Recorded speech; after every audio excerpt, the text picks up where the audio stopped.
All right. I'm going to bring a chair up.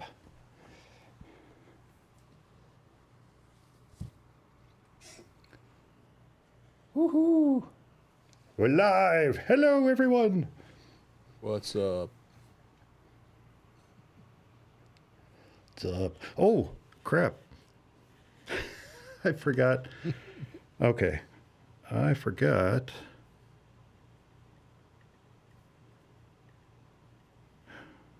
Boy, oh boy.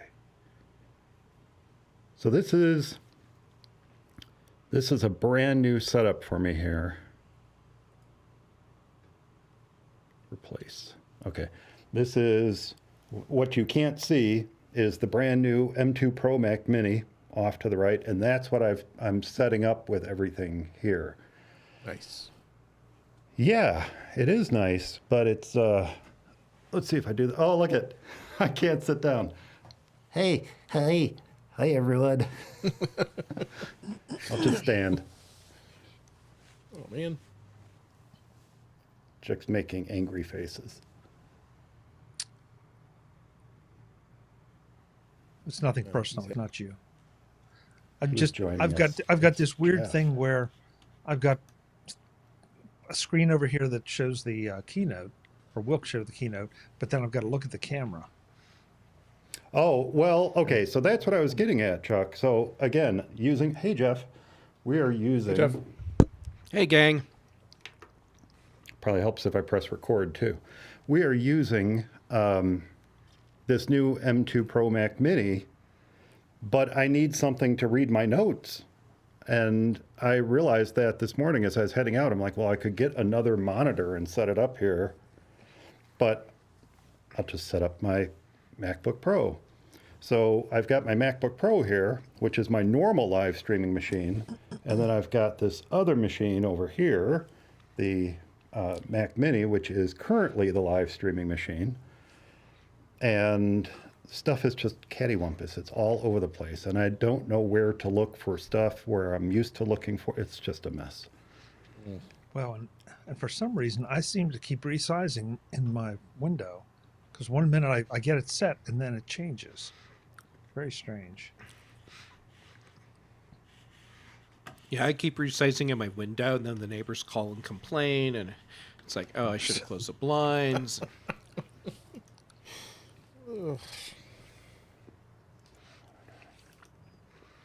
Oh, yes, I'm eating a whole peanut butter and jelly sandwich right now, even though I'm not hungry, because this is going to be a solid 2 hours easy. Oh yeah. Easy. And I don't want to drop halfway through. Well, Jeff, if as long as you don't mind munching on your peanut butter sandwich live, because we are live right at the moment. Hey, everyone. Well, then in that case, my peanut butter sandwich is made with my favorite peanut butter in the world, PB Love. PB Love. This is not a paid endorsement. It's just the best. It is. Who was telling? Oh, it must have been on either.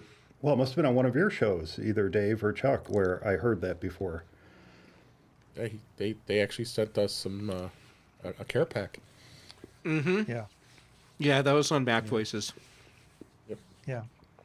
I had my first tomato sandwich of the season for lunch, which was always something I As a look forward penance? to.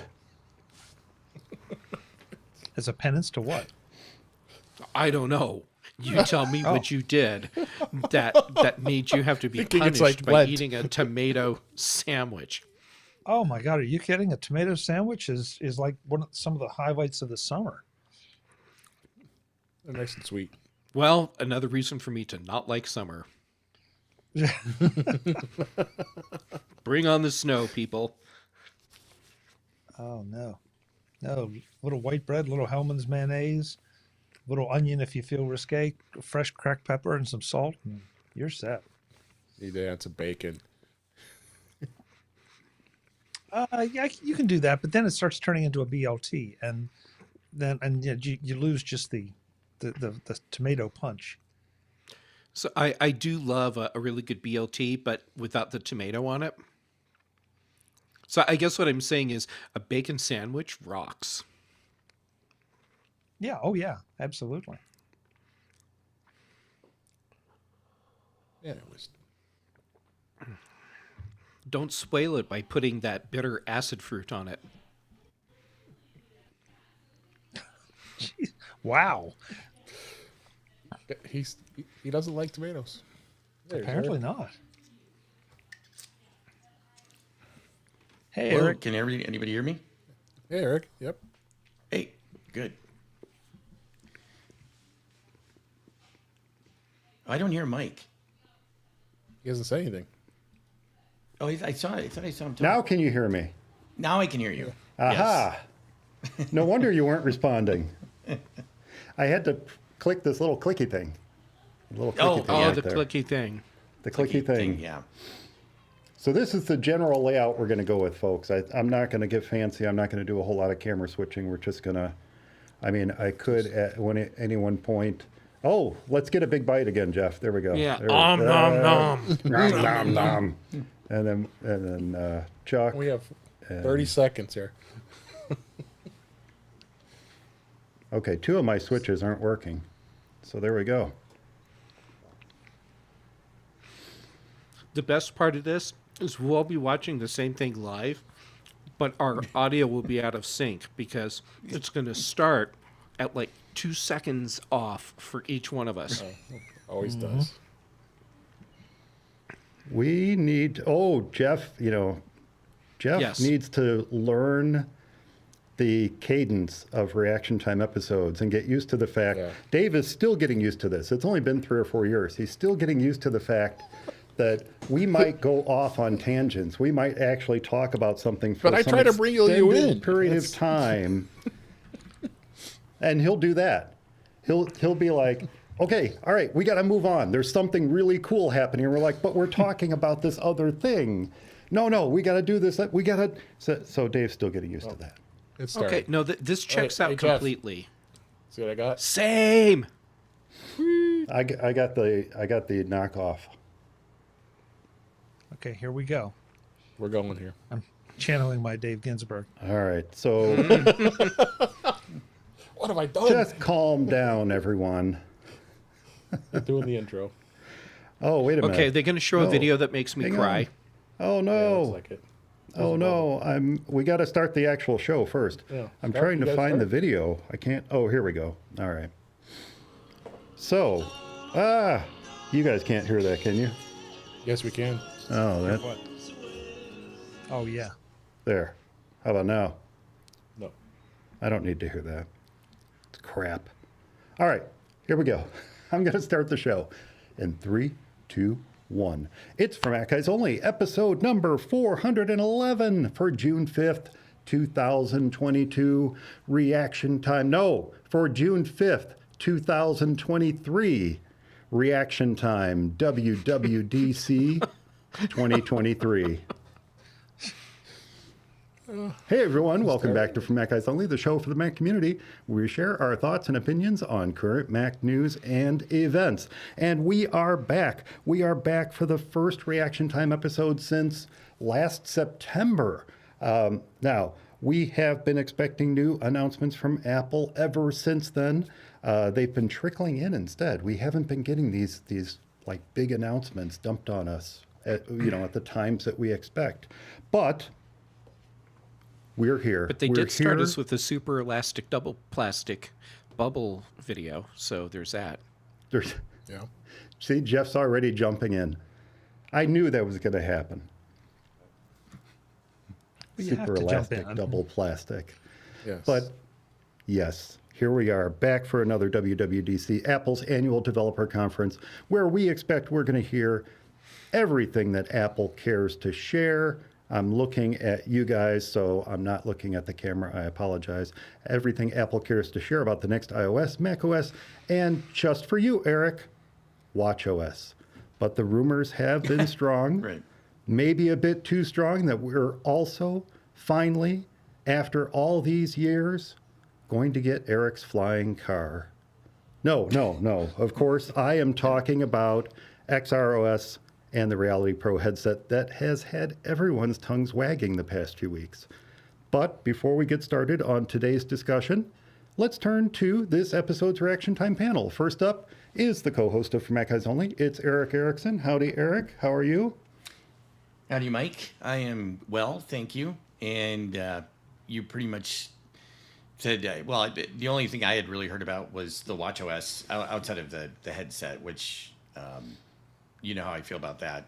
Yeah, we had I'm a not super excited conversation about that unless, if it's, $500 and it like does things I can't even imagine, then yeah, that'll probably be different. But otherwise, I'm kind of looking forward to maybe a new Mac Studio today or something like that. Something with an M2, maybe even an M3. That would be amazing. I would love to hear that. Next up, of course, is the host of In Touch with iOS, Dave Ginsburg. Hi, Dave. Hey, Mike. How you doing? Glad to be here. It's always an exciting event to talk about, and good to have a great panel here today. It's going to be fun. It is going to be fun. Yeah, we're going to turn to you in just a moment, and you can catch us up on everything that's been happening in the video. And as we go around the virtual roundtable, our next reactionary is the host of Road to MacStock. Oh, and this little podcast you may have heard of, Mac Voices. Chuck Joyner. Howdy, Chuck. Mike, thanks for having me. But this is the first time I've ever been introduced over Tim Cook, which is disturbing at least. That's what makes reaction time episodes fun, Chuck. Is that it? Okay. Sorry, That's Tim. it. Yeah, well, if he cares, I'll get the letter later. And finally, a man who wears more hats than I can count, a regular on In Touch with iOS and Mac Voices, interim permanent host of the Mac Show and the Big Show, and, I don't know, what am I missing? Oh, I know. For Mac Guys Only reaction time newbie, it's Jeff Gamet. Hi, Jeff. Hi, and thanks for having me on. This is already a lot of fun, and the live stream for me for the keynote has already stalled. Oh, no. Yeah. And actually, not only has it stalled, but it has the little spinny propeller and the cursor from the Mac of whoever's controlling the event. Oh, no.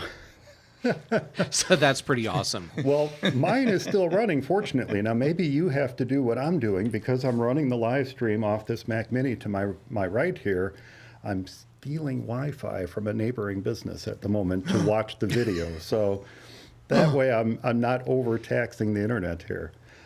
Now, if any of you are joining us live in the chat room on YouTube, I'll be keeping an eye on the chat room too. So if you have any questions or comments as we move along, just be sure to preface it with a Q:, and we'll try to address it here on the show.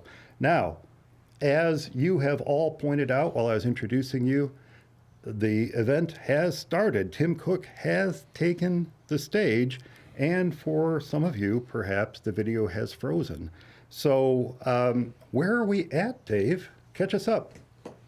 They just announced the new MacBook Air 15.3-inch screen with the M2 processor. Really? So we did get the 15-inch screen MacBook Air. That is awesome. Yes. So we're starting off with no surprises. No. I think that's a good way to go, though, don't you, Jeff? Well, sure, but like Chuck, I enjoy surprises for specific things, like keynotes and birthdays. And so far, I did get the stream running again. Just in time for mine to freeze. Hakuna Matata. Yeah. They heard me say I was stealing their Wi-Fi, so they probably shut me down. So they shut you down. They shut me down. So we're not seeing any surprises yet. It looks like the specs are in line with what all the rumors were saying. But boy, they hit the ground running. It's like, welcome to the keynote, and let's just start off with a brand new computer. Brand new computer. Here's a couple stats for you. 50% more battery life and 40% thinner. Wow. Anything on weight for a 15-inch? Half a pound thinner. Or about half a pound lighter to you. So what, about 3.5 pounds or so? 3.3. Wow. That's awesome. Wow, So a 15-inch if this laptop, had been 3.3? Wow. If this had been available when I was shopping for my new M2 MacBook Pro, this would have been a serious contender. Yeah. Instead, I went with a 14-inch MacBook Pro so that I could cut down on some weight a little bit. You know, I never thought I would like the 13-inch laptop as much as I do. I always had the larger 15-plus inch MacBook Pros. I even had a 17-inch at one point. But to go to this 13-inch and run it at the highest resolution you can on screen, I don't know why I ever carried around those big honking lunch tray laptops before. But a 15-inch, it seems like it's going to be just about the right size. I'm sure they've reduced the bezels down to next to nothing. So really, it's going to be a much smaller laptop than those 15-plus inch MacBook Pros that we used to carry around, 5-10 years ago. And the price points for the Air family are looking pretty nice. $12.99 to start with the 15. It's $11.99 if you're an education customer, and they're going to keep the M1 MacBook Air, and they're going to keep the M2 MacBook Air. M2 is going to be at $10.99. Dave, are they keeping the M1 with the original M1 design? Air? Yeah. Really? Wow. Yep. Yeah. So is that I'm bumping down in price then? Yeah. No, it was $9.99, I think. Yep, sub-$1,000 computer. I thought it was sub-1,000 before. I don't know. The M1, I mean, not the M2, the M1. Yeah. And you can order it today, and it's going to ship next week. Wow. All right, so now that they're talking about the Mac Studio, are they going to drop a surprise on us, and this is actually the Mac Pro? I have this feeling. We didn't get a chance to. I'm presuming they're talking about the M2 Mac Studio. Yeah. Which is it's getting them 2 Macs. Yep. which is great. We didn't get a chance to talk about it before things started for various setup reasons here. But one of the things I was wondering, and this is just something for you guys to think about before or if it gets introduced, do you think this Reality Pro headset was a red herring? Do you think that they threw this out there to put everyone off the scent of what's really going to be announced today? Yes, You do? it's exactly what it is. Because the design of it, I mean, welcome to 2017. I mean, We haven't seen the design yet. Well, what I'm saying is what we have been seeing, the leaks we've been seeing, Okay, fair. are showing something that's, it doesn't seem very Apple to me. All right, it seems very here's my meta. hypothesis. They definitely are working on this headset. If it makes an appearance today, it's because it's at the point where they feel like this fall they can release the product. And so today, if they show it, they will show it, and what will be available is a hardware-software developer kit. Not something for the public, and certainly not something that has all of the design aesthetics of the finished product, because this is a developer tool. Now, If they're not ready to do that, then there will be no mention of this. that is actually a great point, Jeff, that what we have been seeing was not intended to be released ever to the general public, but to developers. That makes a lot of sense. So they've just introduced the M2 Ultra Yep. for the Mac Studio with, up to 76 cores TBU, and supporting up Holy it's forking sort- shirt balls. Yeah, supporting up to 192 192 gigabytes. Of It's RAM. amazing. Yeah. Hey, audience, Inside I'm now. sorry that I'm having to eat at the same time, but I know how long this is going to run. If I don't have food, I'm not going to make it to the end of the show. So I apologize for eating my peanut butter sandwich live on the air. Certainly no apologies necessary, Jeff. So Supports what do you too late. think, Chuck? 22 8K streams. Chuck, does this Wow. mean the Mac Pro is never going to hit market? My personal feeling is no. I think there will be a Pro at some point. The question is, what do the pros want that this can't deliver? I mean, you always want more horsepower, okay? But I think, wow, this will I just support. get Six of those displays. 6 screens. Yes, That's what I just read. Yeah. You're going to need a bigger office. yeah. I mean, Maybe I take 6 that back. Yeah, displays. but Oh my the God. expandability is kind of the question. We keep hearing from people say that they love the cheese grater because It's can about put to happen. drives She inside. just said internal PCI expansion comment. Oh, Yeah. I missed that. So maybe I'm right. The Studio is the Sleeper to one Pro, more and Pro they're going to have product. an accessory that turns it into the Pro. Booyah. This is what Eric and I have been talking about for years. How many years have we been talking about that, Eric? A lot of modular, Whoa, we hold it. called it the Mythical Modular Mac Pro, where you Hold it, start with this here's base the Mac- unit It's the Mac Here's Pro. the Mac Pro. and expand Okay, it. so There now is a we know Mac Pro. Chuck's the farthest behind Yeah. with his stream. If that's With the if M2 that's Ultra what they to do, start. we need royalties, Eric. We've been calling for this for ages. Something's going to win me on Friday.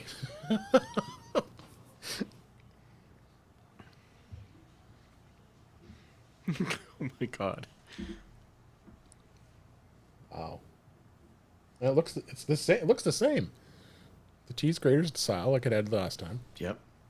They invested a lot of money in the alien face cheese grater. They're going to use it for a while. I like the design. Afterburner performance built in. Not just one, but 7 Afterburner built in. in. Oh my God. This Imagine what this computer. is going to cost. See, well, yeah, We but don't have this- enough organs to sell to buy one of these, whatever it costs. Yeah, but this is what we've been Wow. saying. That this is an honest to God pro machine. This isn't for any of us that pretend to be pros or even prosumers. Right. This is going to require, Oh, yeah. a studio size budget. 6 Thunderbolt ports. Oh my God. Yeah, 6 Thunderbolt ports. Yeah. And 6 open expansion slots. Oh, wow. Okay, so Wait, I 6 love this. Thunderbolt Gen ports. 4 PCI Well, on this is Apple awesome. Silicon. That's pretty Yeah. impressive. It Yeah. is. I mean, I've heard many I- people I- say and Apple tower. won't be able to do this. So you have a So I rack and love a this tower because option. finally, everybody that's been complaining about not having Yeah. a Mac Pro, be quiet because now here it is. It's a Yeah. beast. It should be a beast as a Pro, and so, this is the way it should be. Oh, I'm rack anxious- mount. I'm- Man, they came Yeah, out rack mount. swinging with this keynote. Wow. Like swinging Yeah. Sure did. hard. Let's see the Mac Pro price. $69.99. It's going to be like 15 grand when you max it out. Is that what wow. it is? Available That's- next week. Next week. Okay, we're what, 15 minutes into this keynote, and they've already Two dropped products. this much on us. Yeah. They're just like, wow. Yeah, good. This completes the transition to Apple Silicon. Okay, everybody Wow. shut up Yes. now about how long it took. Yeah, it's over. So More Intel. does this mean that there will not be an M2 Ultra Mac Studio? Is that what they're saying? No, there is.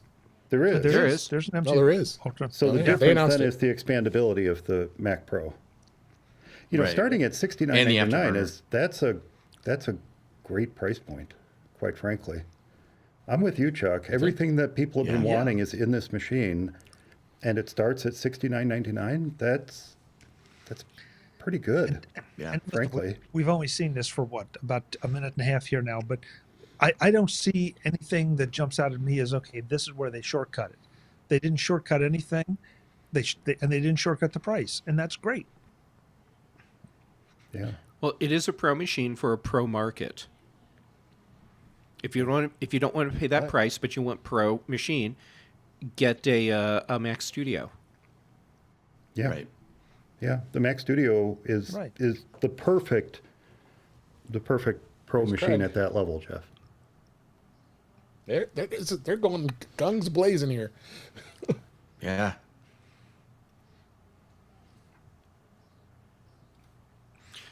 And all the text messages from people I know are starting to pour in. People Right? that I know are they're sweating. They're so excited about this new Mac Pro. Yep. And they've moved on to iOS 17. Now this is Dave's bailiwick, Dave and Jeff here with In Touch with iOS. So I'm going to be interested to hear what you guys have to say about this. What kind of changes do you expect to see, Dave? Right now they're saying there's going to be posters that you could set. I think that's kind of cool with the emoji For your style lock screen? graphics. For your lock screen. Yep. You know what would be awesome? The ability to set my wallpaper without having to build an entirely new lock screen. That would be amazing. Oh wait, that was iOS 13. I'm sorry.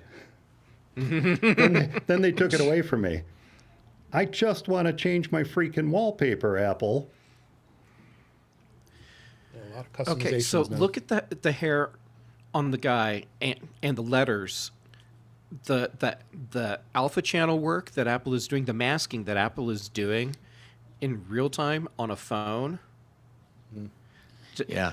A lot of people won't appreciate what they're seeing. They'll just think it looks nice, which is actually part of the reason Apple makes the technology the way they do. You shouldn't have to think about You don't think about it.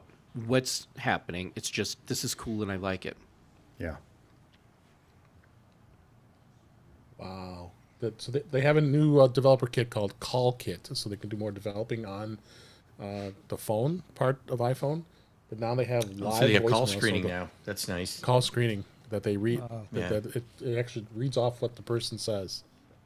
They're calling it live. That's live really voicemail. nice. That is Yeah, really live nice. voicemail. Yeah. You see the voicemail. Already have there? something like that with Robo Killer or something Right, where so- it screens Well, and no, calls now like that. that, But now this is sweet. as they're talking, you can go answer the call. I'm sorry, didn't mean to interrupt. Yeah. Yep. As they're talking, it's just like having the old answer machine when you would listen to the message and then you Exactly. pick the phone up. Now you can Yep. do this on the iPhone. This is beautiful. What's old is new again. As they're leaving a message, say we is all. what you're saying, Dave. Right. Yeah. Yeah. Oh, that's interesting. While they're leaving the message, you can answer it. Yeah, it's this is the kind of thing we want to see from Apple, solving some of the problems we have, and that is a problem because now, hey, unlike the rest of you, I don't answer my phone if I don't recognize the number. Yeah, nor do I. And can they leave added you can leave a message for later on FaceTime. Man, I was going to Video predict message, that yeah. last week, Jeff, and I didn't. You should have. I know. I had it on my list. Sure, sure you were. So there. yeah, you can. I was. I'll show you my notes. So now you can leave a message for someone later instead of it saying person not available as they disconnect. You can actually leave a message and it'll show the message right in FaceTime. That's beautiful. which might encourage more use of FaceTime Right. as something closer to a default. Mm-hmm. They did. They're adding enhancements to Oh, iMessage. nice. It's great. Transcribing those audio messages. Nice. Audio message. It was annoying. You had to listen to it, and maybe you were in a place you couldn't listen to it.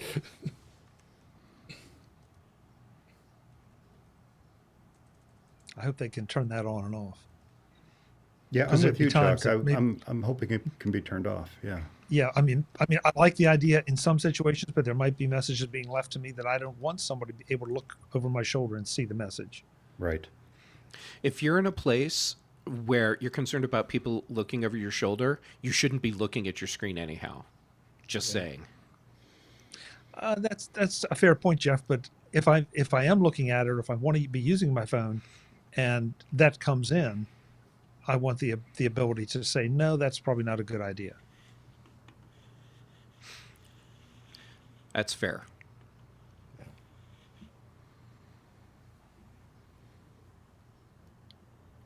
So a new feature called check-in, where you actually can send a check-in message to a family member and be able to tap and check yourself in to let you know that they got home. Not to sound ignorant, but I thought we had that. Didn't we have the ability to send a quick... Not right from messages, though, I don't think. Uh-oh. Brand new stickers experience, Jeff.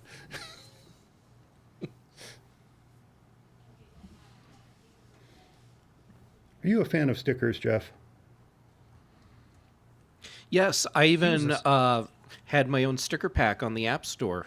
Did you really? Which one was it? Mm-hmm. Or is it not there anymore? It's not there anymore because there was no need to ever update it. So Apple, like so many other sticker packs, decided it wasn't a good app anymore, and so they removed it. Yeah. But it was all of these drawings I did, like space, sci-fi, just fun stickers. That's cool. There's a lot of sticker packs that I purchased in the past and are no longer available any longer, and I just keep them on my phone because I like to use them. Sure, and it's not because the developers pulled them; it's because Apple removed them, which I think was a bad move on Apple's If part. only we had third-party app stores. That would be great. If only. If only. So now you can Who turn are a you? live Do I photo know into you? a live sticker. Oh, that's creepy. I'm sorry, Dave. That's creepy. No, that can't be abused at all. No. No. I read something the other week where the person was talking, they were projecting their own opinion upon their audience, like everybody in the audience felt this way. But the opinion that they were putting out there was that people don't like live photos. How do you guys feel about them? I like them in certain situations, but I Yeah. don't leave it on by default. But I wouldn't say that it's a feature I would like to see go away like this article did. It should Oh, not go absolutely away. not. I know a lot of Nope. people that love live photos. Like Dave, I use them in certain situations, but not for everything. Yeah. Yeah, it's a great feature. Yeah, I do wish they were maybe a little bit longer. You could set the length, like say I want this live photo to be 5 seconds instead of 3 seconds, because sometimes that it is 3 seconds, right? It doesn't quite capture as much of the moment as I would like it to. But it is nice How to go about back if to you do the thing where you hold the button and it starts taking a video, and there's a threshold, and if you let go of the button, like maybe it's 5 seconds or 7 seconds of video, you get a dialogue that pops up and says, "Do you want this to be a live photo?" Oh, okay. No, I have not used that. Cool. It's not a thing, but Oh, I'm it's not a saying, thing. What if? Oh. I But thought based on your I thought you were reaction, it should teaching be. me. I thought you were teaching me something I didn't know. Which is a lot. Mike, I like live photos because unfortunately you always have that issue of somebody blinking or somebody having their eyes closed, and with that you can go in and pick which one you want, where everybody's eyes are open or everything is exactly the way you want it, and it feels like you can get close enough to get the perfect photo pretty much every time, as opposed to saying that I touch it that particular second is all I've got to work with. Yeah, I agree with you. I think that would be wonderful to enhance live photos a little bit. I am watching these videos of the stickers. Okay, I guess it's kind of cool. I said creepy earlier, but it's kind of cool. It's kind of cool. It will be So abused, though, like you said, Chuck. But Everything gets abused. I think it'll be abused in a good way, though. Like you'll just get way too many stickers of our cat George or something like that. Yes, That would be amen. how they more commonly Like get that's abused. a bad thing. I want to have a cat filter, please. Oh, I'm gonna send Chuck a bunch of cat photos now. Just wait. We all are now. I want a cat filter and a grandkids filter, and I'll be happy. And that'll get me emails. Sorry, but Well, now they can send the grandkids as stickers on your messages. wow. Okay, so talking about autocorrect the way they are now, we've advanced these models over the years. No, you haven't. No, not You really. have given autocorrect a lobotomy. Fix it. So some things that we missed there was they did some enhancements to AirDrop. You have a name drop feature now where you can actually go to someone's phone and just like, but they built it in. You know all those systems where you can send your business card, and now you can do a name drop and drop it, and you can send your contact information right to that person. Oh, I thought that meant that I could be around groups of people and just tap a button. It'll send out a mass text message to everyone that says, "I know Chuck Joyner." Now, okay, so what you're saying, Dave, is this is just a one-step way to airdrop a contact card. We could always airdrop contact cards.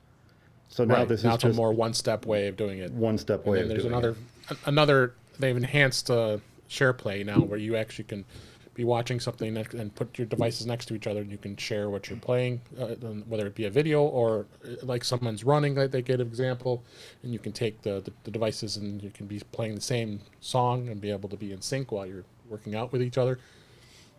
So they added that enhancement too. Now, I don't know if this went by. This is something I would really like to see to the sharing contact feature. When you share a contact card, I would like it to say, which of these fields do you want to share with this person? Rather than share the entire card. Right. So I have to actually create 3, 4, 5 different cards of mine. Isn't that already a feature in I thought it iOS was- yeah. 16? It's Thought it was. well, it's not working for me if it is a feature. I don't know. I always end up sharing the entire card. And if it could just say, okay, you want to share this card? Great. Which fields do you want to share? Tap, tap, tap, tap. And Oh, then really? a contact No, card. that. Yeah, That's there? that comes. You can. Yeah. I think you guys are fibbing. I'm going to test it right now. So now we have a new app coming later this year. It's called Journal. That Journaling. apparently will be a journaling app. That's something I from what I've heard, it's a tracking your activities throughout the day type app. Something that you can augment with your own notes as the day goes on. Kind of like day one. Suggestions. There's an API for suggestions. I don't think I'm necessarily keen on that.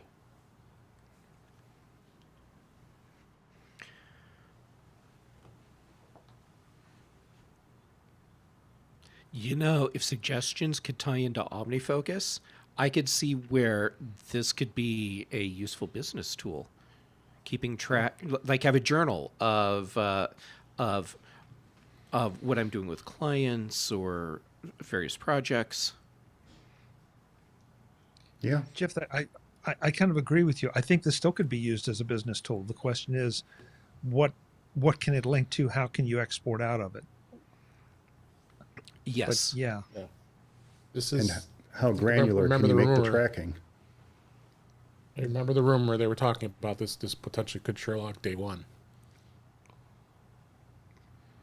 Dave, I want Yeah. to point out Oh, how you- wonderfully did you see that? tolerant and patient you are, because we're all sitting here going squirrel, sparkly, and you're just keeping it level and making sure everyone gets the info they need. This is why I like to have Dave on the reaction time episodes. Absolutely. I can't help it. Sorry. Eric and I will take a story, and 25 minutes later, we'll be like, oh, yeah, maybe we should move on to the next one. Yeah. I want to point out that Craig has his shirt tucked in. He does. He does, and he's wearing a button up, and Tim was wearing a polo. Huh. You're right. Oh, look at that.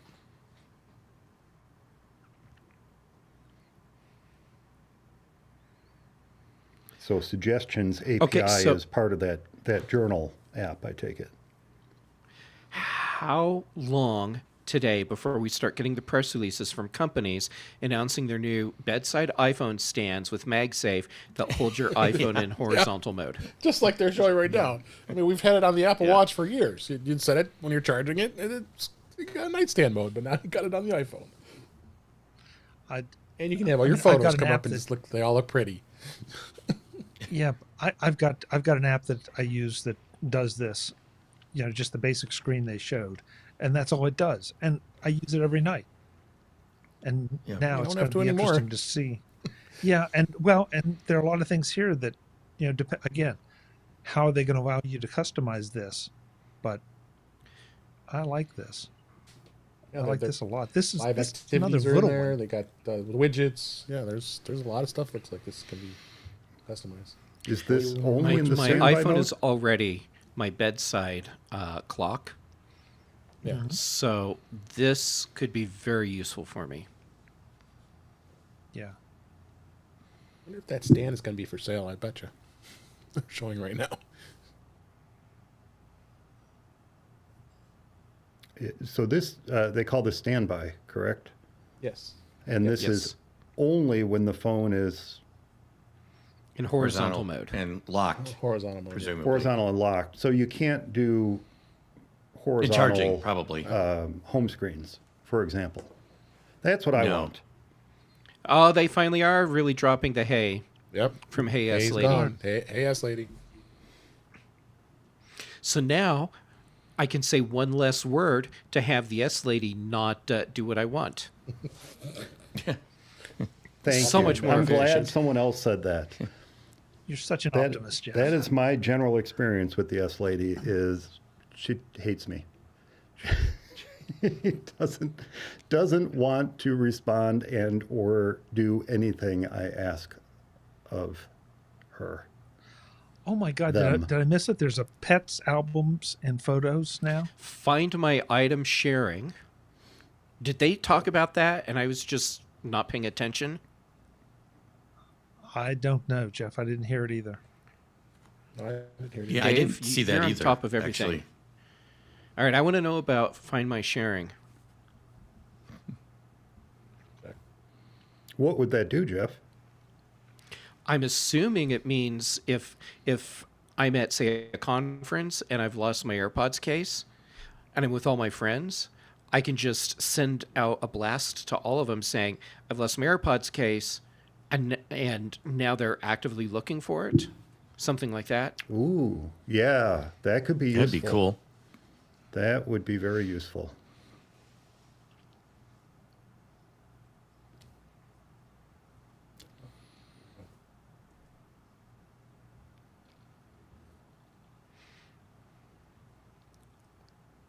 Oh yeah, it's in the grid. I see it here now. Is find my item sharing.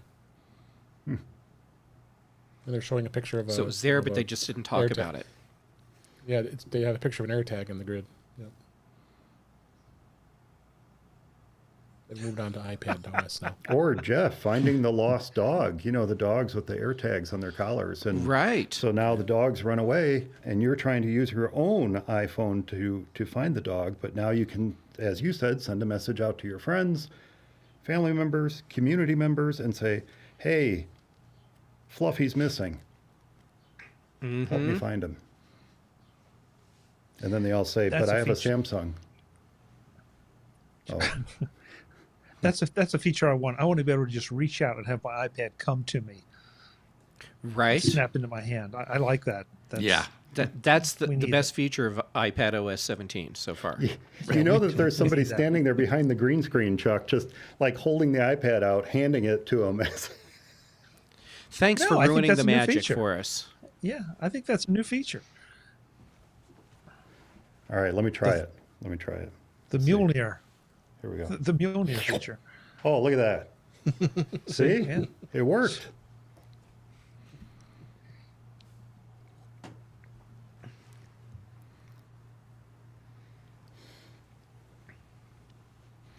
Okay, so on one hand, bringing the wallpaper desktop lock screen features that came out in iOS 16 to iPadOS 17 is great. On the other hand, now it means I have more devices that if I pick them up the wrong way, everything goes into jiggle mode or wants me to customize my home screen again. Right. Yep. Your lock screen. Yes. Not only that, but it's not exactly what I was looking for with the iPad OS. I mean, it's great, but So I don't want to be a naysayer here, but I'm curious. In the last month, how many times have you changed a desktop or a lock screen or your desktop, your wallpaper? None. 0. But Right. we are probably not the demographic that does that. Right. Well, That's a fair point, Jeff. That's a fair point. to put a kinder spin on my rant about it earlier, I would like to see the two processes diverge. I would like to be able to customize my lock screen, but I would also like to easily just swap out the wallpaper without having to build a new lock screen just to change my wallpaper. It's quite a pain in the iPhone to have to sit there and go through this entire process just to change the wallpaper, when I should be able to just change the wallpaper and keep everything else the same.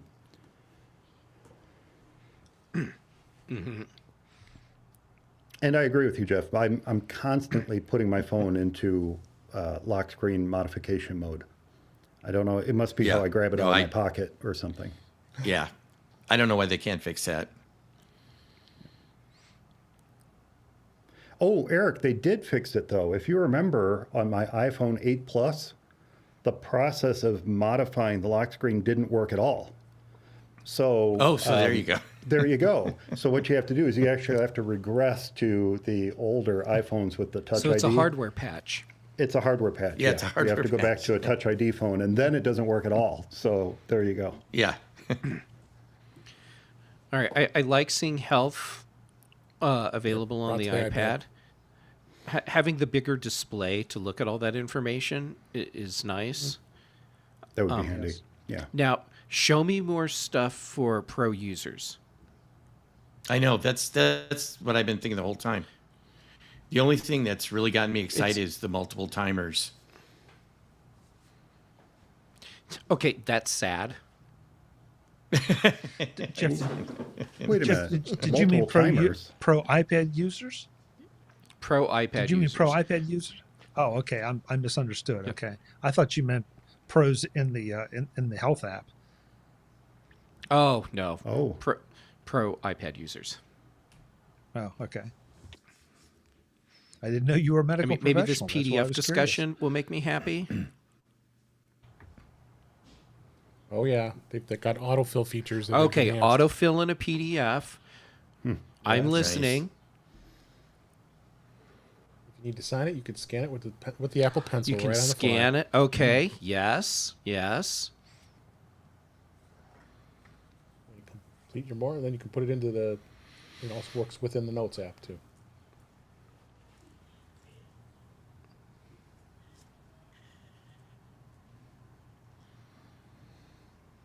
Organizing So PDFs maybe, in the maybe Notes I'll app. actually have a reason to pay attention to the Notes app. Yeah, We'll see. I use it still. I use Notes. I use Notes I- all the time. curious. I know I'm in the minority with my disdain for the Notes app, indifference to the Notes app. I wasn't. I'm I with didn't have you on disdain. that. I don't use it. Really, you don't use it either. No, it's indifference. Every once in a while. I was mean, indifferent to it up until maybe a year and a half ago, and I started using it for one particular task, and then I just slowly started using it for more and more. I do still have a subscription to Evernote. I do still fire up Evernote, but I find myself defaulting to Notes when it goes, when it's time to create a new note or to save a web link or something like that. I tend to send it there now instead of to Evernote. Yeah. I use Bear. used to use I Evernote. use Notability and OneNote. OneNote. Oh, so yeah, Chuck's I've favorite. Collaborative notes. That's cool. Yeah, collaborative notes. I was going to say. Yeah, they were doing it in real time.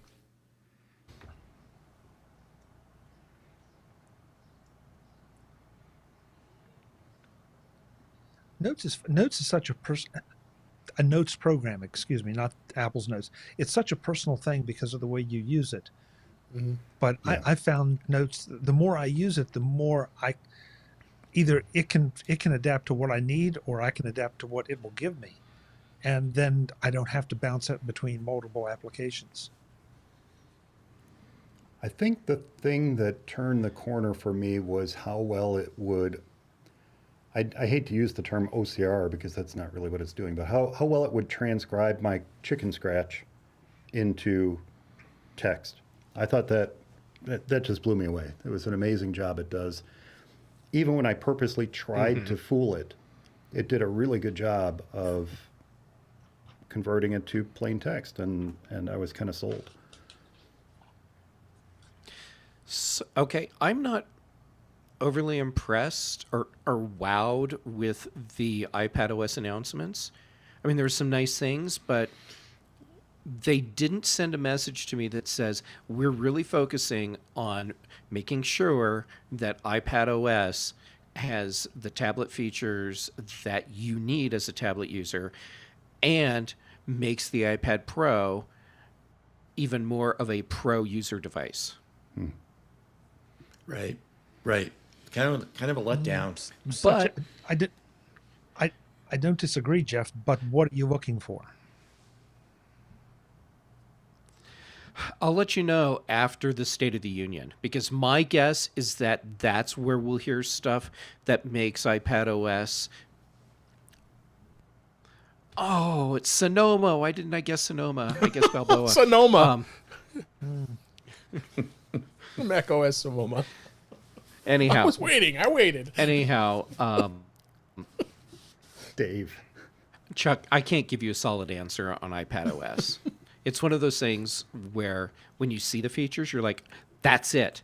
That's what I've been waiting for. Yeah. So Right. I'm hoping State of the Union, they talk about stuff under the hood that gives me that happy vibe. So much like Yeah. notes, Okay. Jeff, the thing that makes you go wow is a very personal thing. Oh, absolutely. Well, when they released Stage Manager last year, that was a big jump, or at least a big move in the right direction, even if it wasn't all everything people wanted it to be. It was kind of a move into that multitasking, being able to do multiple things, have multiple windows open, and that sort of thing like we're used to on our Mac. And I guess I'm not saying that they have to do more of that, but something that makes it easier, something that breaks down the walls that are kind of there with iOS and iPadOS that, just makes it easier to do it on the macOS. Something that's, if they can get that on the iPad, it makes it a lot easier. Now, they did say more control to use as a pro over the machine. Windows on iPad OS. I want to know more about what that means, because maybe that's something that will make me more excited and make me like Stage Manager more. They better not be announcing the dashboard is back. Oh, dashboard's back. Gosh darn it. Everything, Jeff, everything old is new again. Look at this. Dashboard is back. Okay, this is awesome. And I mean that seriously. This stupid notification center widget thingy was such a waste of space and time scrolling up and down the list that I can take these widgets and put them anywhere on my screen. Thank goodness. Thank goodness. They must have hired someone in design who said, remember that dashboard thing? That was kind of useful, wasn't it? Why did we get rid of that?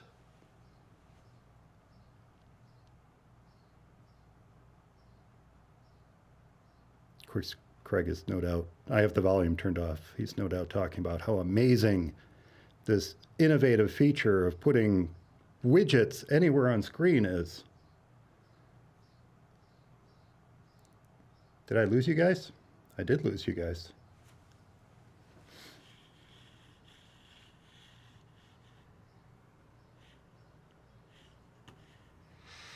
Did I lose everybody?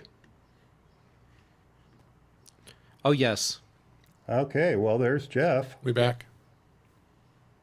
I'm back. I'm back. Can you hear me? Yeah. We missed you Eric's while you were still gone, Mike. Oh, well, then you didn't hear my wonderful... And you got us back just in time for gaming.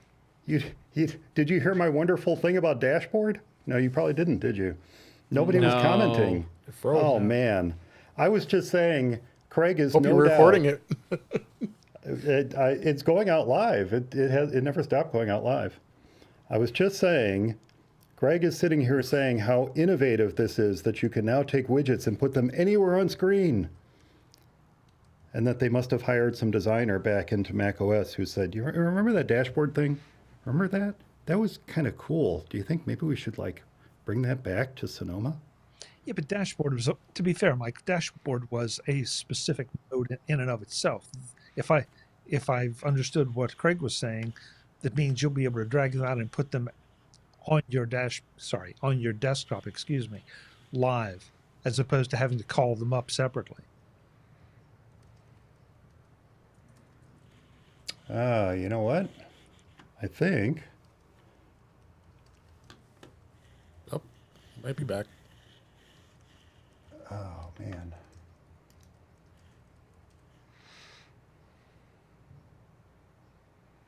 Huh. Okay, anything in the Mac game screen that we didn't know about yet? I should have taken a screenshot.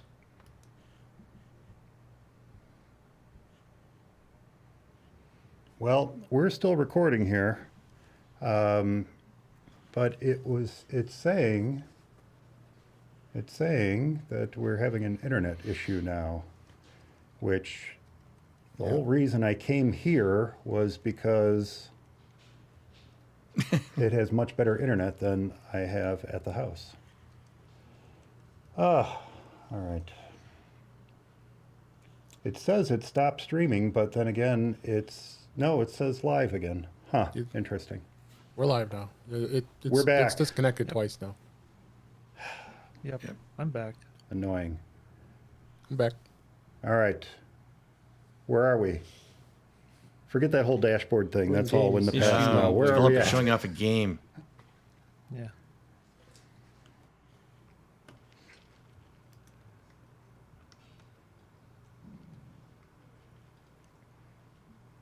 You guys talk amongst yourselves. I need to see what's We're going on. not. Oh, there we entering go. the See what this looks new era for gaming on the Mac.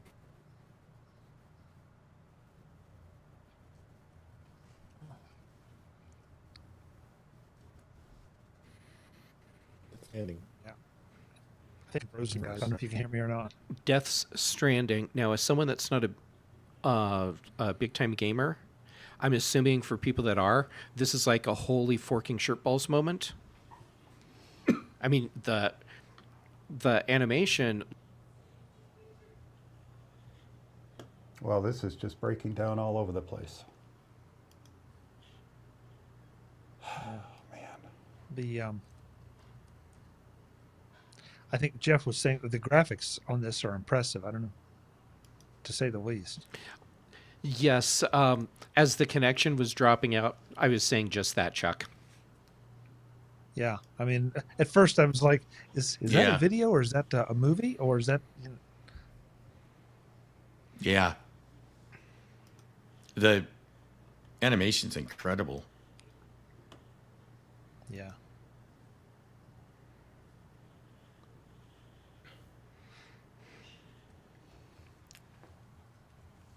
Okay, I don't know who's with me and who's not with me. This seems to be just completely going to Always hell with you, here. Mike.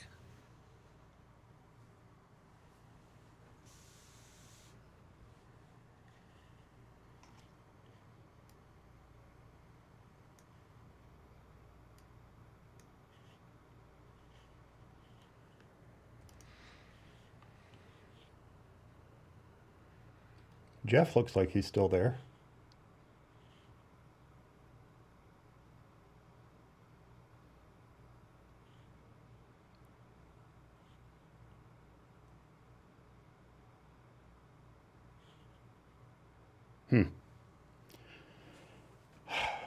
Super annoying.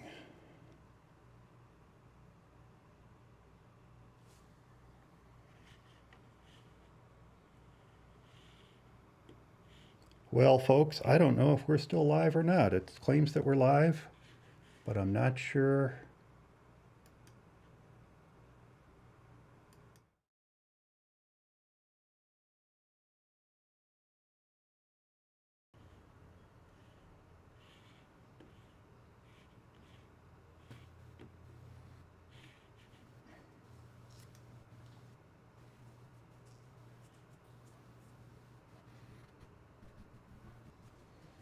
All right. Well,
I don't know what's going on.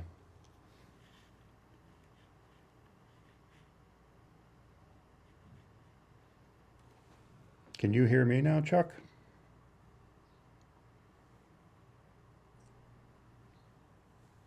Can you hear me?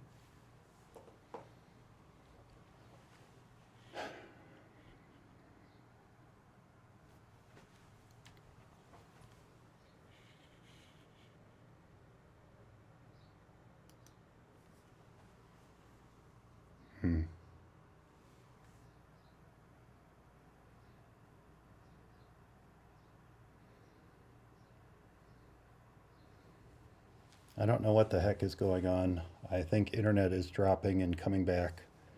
Trying to figure it out.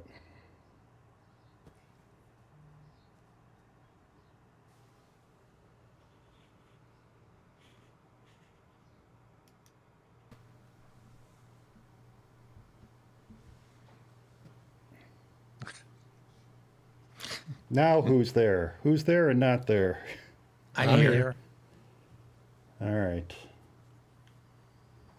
I don't know what the heck is going on. On your internet. There's no indication that it's internet here, though.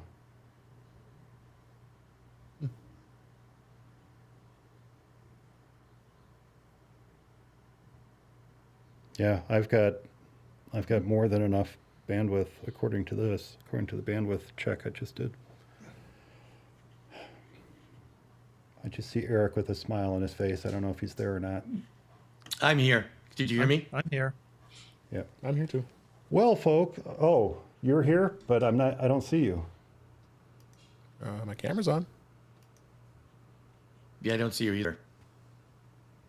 There's Jeff. I wonder what they had to pay to use Black Sabbath in that intro. I know. That was It pretty looks like cool. Craig was really playing it too. Yeah, we had a 3-neck guitar. Yeah. My camera is on. I can turn it on and off. According to this, Turn I've the got- lights back on in your room, Dave. I thought so. If that doesn't work, open your eyes. Dave is in stealth mode. According to this, I've got more than enough bandwidth when I run tests just now. So it Well, must now- be going in and out. Now things look fairly smooth as I'm looking at you all. Yeah.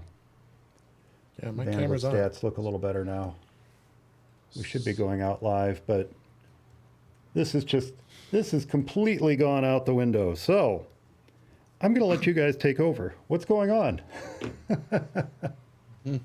Right now, they're doing adaptive audio on the AirPods. So, is this just an update to the AirPods, or Conversational awareness. Apparently looks so. I like don't think it's new A hardware yet. software anyway. update. software Yeah. update? Yeah. This will be interesting to see if it works.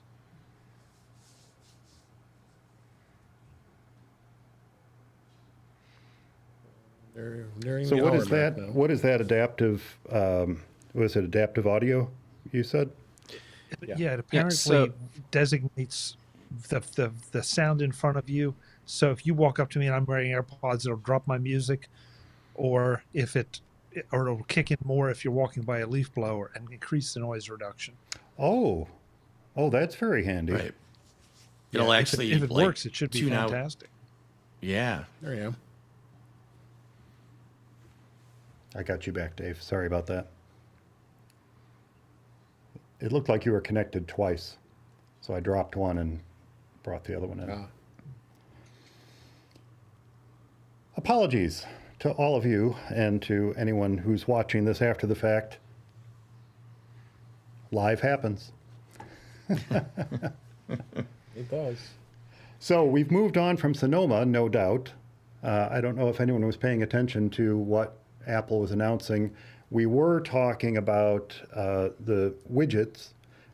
Now, Chuck, you were saying, and rightly so, that dashboard on previous versions of macOS was its own separate space. And it was literally that in the later versions. It was a space. And now Yeah. these are Especially in a widgets secondary floating display. Yep. floating on your active desktop amongst your icons, which frankly, I don't have enough room on my desktop for widgets with all my icons. So I'm one of those people. But it would be nice if you could, have a dashboard-like interface where you put the widgets where you want them and then pop open and pop close that notification center, much like we do now. That would be handy. So it'll be interesting to see what happens when people start to get Sonoma into their hands and play with this. And Mike, I can see your point. I can also definitely see the usefulness of being able to bring up a specific widget or two or three, depending on what I'm doing, and leave them there so that they're live and right there at my command. But Sure. Sure. I'm like you. Pardon me. At some point, you're going to need like 5 desktops. Well, you're going to need that Mac Pro with all Yeah. the 6 XDR displays to be able to display Yeah. all this stuff. Yeah. Yeah. I don't have enough room for widgets on my desktop. No, I actually use something called Hologram, which does the same thing. It sticks these widgets on your desktop, and I just have them on my secondary display, just so I can see them. Otherwise, I wouldn't be able to see them at all. And I assume it's going to be the same thing with Apple's thing too. Does it put the official Apple widgets there, Eric, or is this their own widgets? This is their own widgets, which are actually really quite nice. In fact, watching Apple's demonstration, it almost kind of looks like Apple sort of Sherlocked it a little bit, because it looks similar. Although Hologram's got their own widgets that are pretty cool. Are you sure it's called hologram and not confabulator? No, it is Hologram. Yeah, Confabulator. Yeah, this is like the widgets are parked static on your desktop, like the new Okay. Sonoma widgets will be. Yeah, I do miss dashboard. Yeah. Because it was called confabulator, wasn't it? That It was was, what yep. Apple Sherlocked with dashboard. Dashboard. And so now, hologram maybe. Although, like Confabulator had its own widgets too, and they were pretty cool. So They did. yeah, They were. I think the powerful thing about dashboard is that anyone could create a widget who wanted to, fairly easily. Right. And now, yes, it's true. Anyone can create a widget who wants to with the right development apps installed on their Mac, but it was easier with dashboard. Yeah. Yeah, it was really. They've done something similar to that they've announced web apps where you can take a website and make an app out of it. And they used to do that in Dashboard where you could have it stay there. Yes. They're doing something like that again. So that's kind of nice. And that actually, what you described is something that Ecamm Live has too. You can put little widgets on your screen, and they're basically micro websites or snippets of websites you can put into your live stream, which is kind of cool. Which So what is else totally is going on, Dave? Yeah, I was waiting for you guys to finish your conversation. We got AirPlay AirPlay is being enhanced on Apple TV. They started the AirPlay in hotels, so now you're nice. going to be able to go to a TV screen in a hotel and scan a QR code and be able to AirPlay your iPhone or your iPad for sound. That was really cool, and a lot of Spotify-like features. I'm giving Jeff's notes with him not chatting here on text here. I think they're doing some really good things with that. FaceTime on Apple TV. You're going to actually be able to use your iPhone and be able to put the phone, cool. set it Oh, right in front of the TV, and the camera's there, and you can have someone with you and have a FaceTime call right on the TV, and also do Smart Play, where you can be watching a show and sharing I think it's Smart Play or Smart Sharing, and be able so to have effectively that as continuity camera for Apple TV. pretty much, yeah. Yeah, Yeah. interesting. Which is a big thing because there have been so many attempts to get things on the big screen, and now your Apple phone will be the camera. You don't have to purchase a dedicated camera. Yeah. Right. And Also, nice stand there. security It looks feature. like We're all, because many of us are you using don't have a iPhones as a camera camera. there. I mean, Mm-hmm. Yeah, Yeah, but you will that stand, will be Jeff. I good. think you're right. They're going to be selling it. That will be good for situations where you have a lot of family members who want to gather around and communicate and see each other. The one-to-one conversations, I think, will still be handheld, don't you? Handheld or on an iPad or something like that? Or do you think more people are going to go the Apple TV route? yeah. I mean, I think that this is going to enhance the sales of Apple TV. I mean, people have been still relatively resistant to buy them just because they are pricier compared to a Roku or some of the lower-end TV devices. But every day I see Apple doing these enhancements to tvOS. I mean they've been kind of slow the last two versions, but this is kind of a big jump. Yeah, and as far as Roku is concerned, Apple has been doing a really good job with AirPlay there. Right. I think And they're the sharing Apple- the wealth to other devices. Yep. The Apple TV app is great on the Roku as well. But this is, like you said, this is going to be that tipping point thing that might get someone like me who typically uses a Roku to get a secondary Apple TV to hook up as well. Absolutely. So, first of all, we're at an hour 7 minutes into the keynote, and right now we're on watchOS, 10. 10. So, we're this far in, and we haven't even touched on anything potentially new. Well, and I feel like everything they've done so far has been a superficial look. Here's all these amazing new products. Barely. Right. Yeah. Yeah, but that's why they started right at Mac right away to get all the new products, and the Mac Pro big announcement. That was where they started, and I smell one more new thing coming up. One here. more thing. Yeah. So just to kind of recap the Mac, so we have the MacBook Air, the 15-inch MacBook Air. We have the upgraded Mac Studio, and we have the Mac Pro.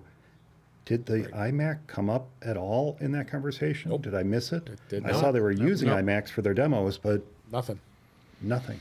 It's interesting. Not a peep. Interesting to see where that's going to go. So, will that be just a press release Could be. later this week or next week? I mean, it doesn't need a big splash. I mean, don't get me wrong. I don't need that, but gosh darn, I mean, it's been 2 years. We should probably. I saw a commentary the other day that said, look, when they come out with a new chip, M2, M3, what have you, just update the entire line. Just do the whole line at one time. All, the MacBook Air, now the 15-inch MacBook Air, the Mac Mini, the iMac, just do them all. It doesn't make sense to Right. let something like the iMac languish for 2 years while everything else is leaping and bounding around it.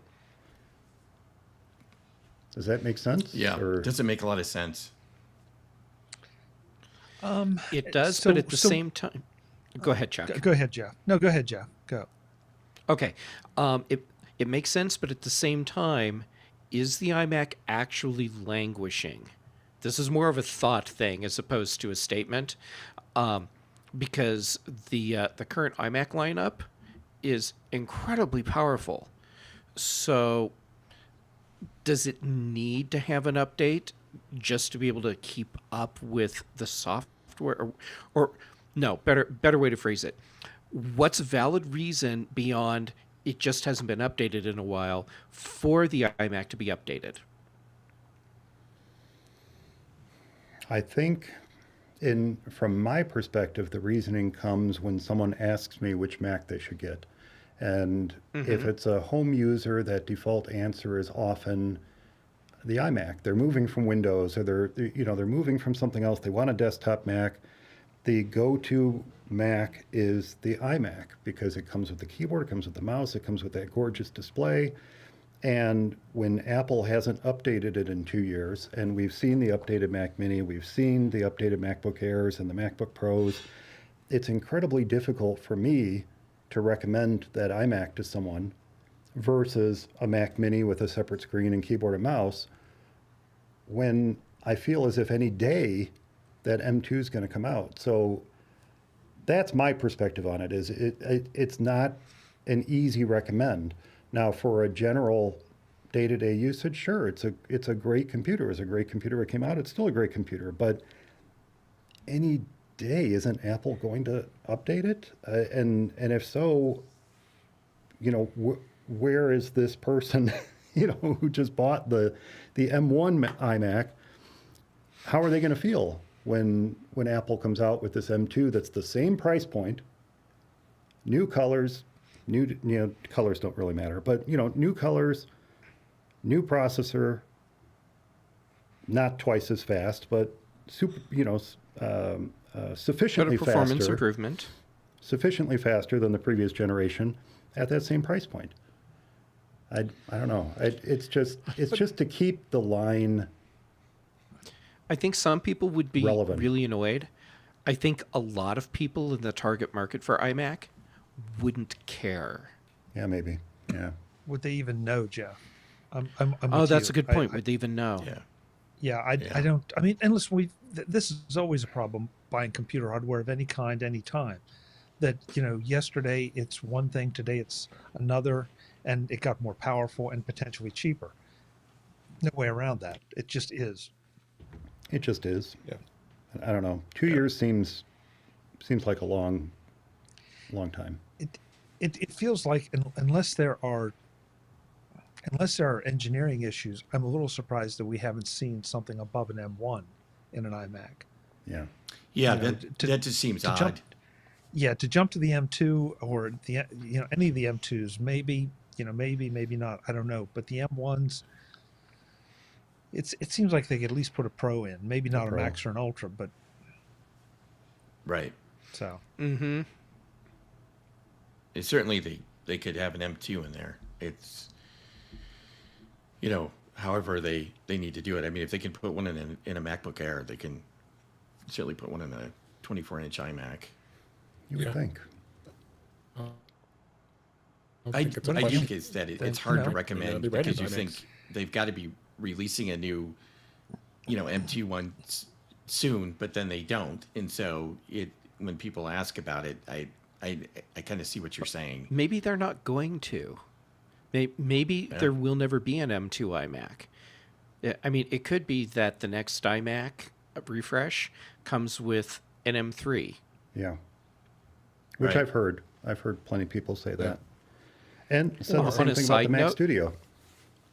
On a side note, I am flipping over the Apple Watch hiking features they're showing off. Yeah. Yeah. Hiking Really and nice. cycling too. Well, tell us about them, Jeff. Okay, so first off, it's a great way for my Apple Watch battery to die even faster. But the compass is makes your Apple Watch more like a Garmin, with better waypoint tracking, and now you can have topographic maps, and it's like the things that you would want if you're doing backcountry hiking. It's all right there now. Side note to that, the bike features.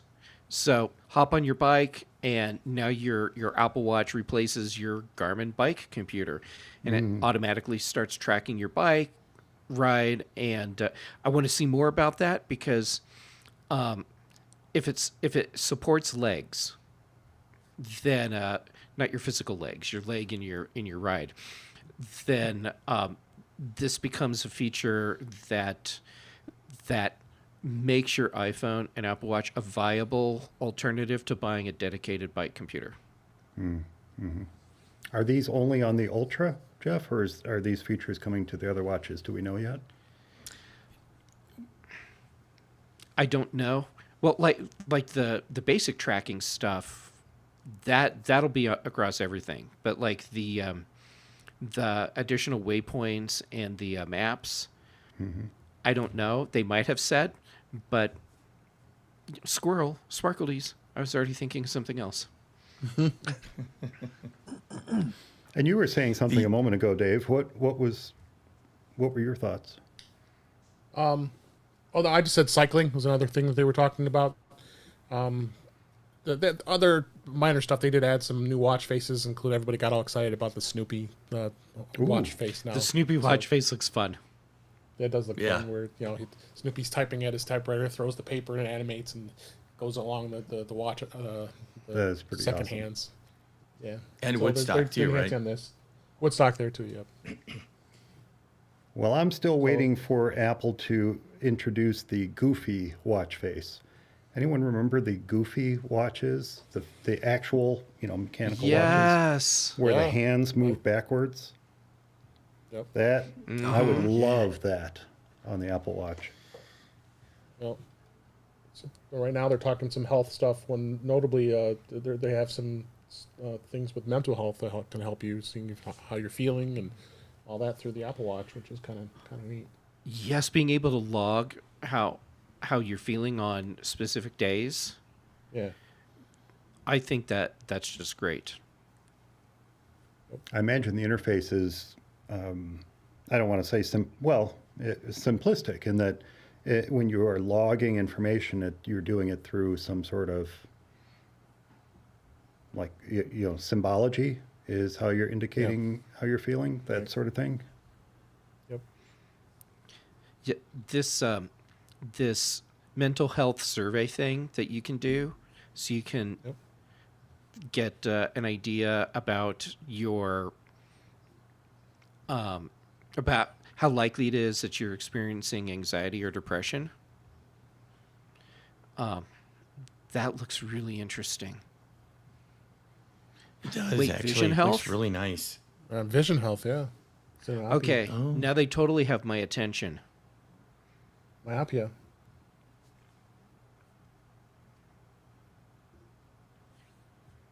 Interesting. They actually can measure that.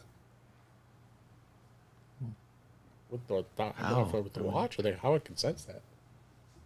Yeah, this is That's almost pretty as- amazing. Eric and I were Everybody talking keeps- about the new accessibility features that Apple is rolling out. And, the thing that got all the press was personal voice, but the other features that they're rolling out are just as amazing as that is. And as we said in the show, it really makes us glad that we support a company like Apple, because they are putting this kind of thought and effort into assuring that their devices are as accessible as possible to the broadest range of the population. And I'm just amazed every time they introduce something new like this. Like Dave is talking about the vision testing. I don't know how it's done, but the fact that it can be done and that people can use this to kind of get a little heads up that it's time to go in and see an eye doctor, that's just fantastic.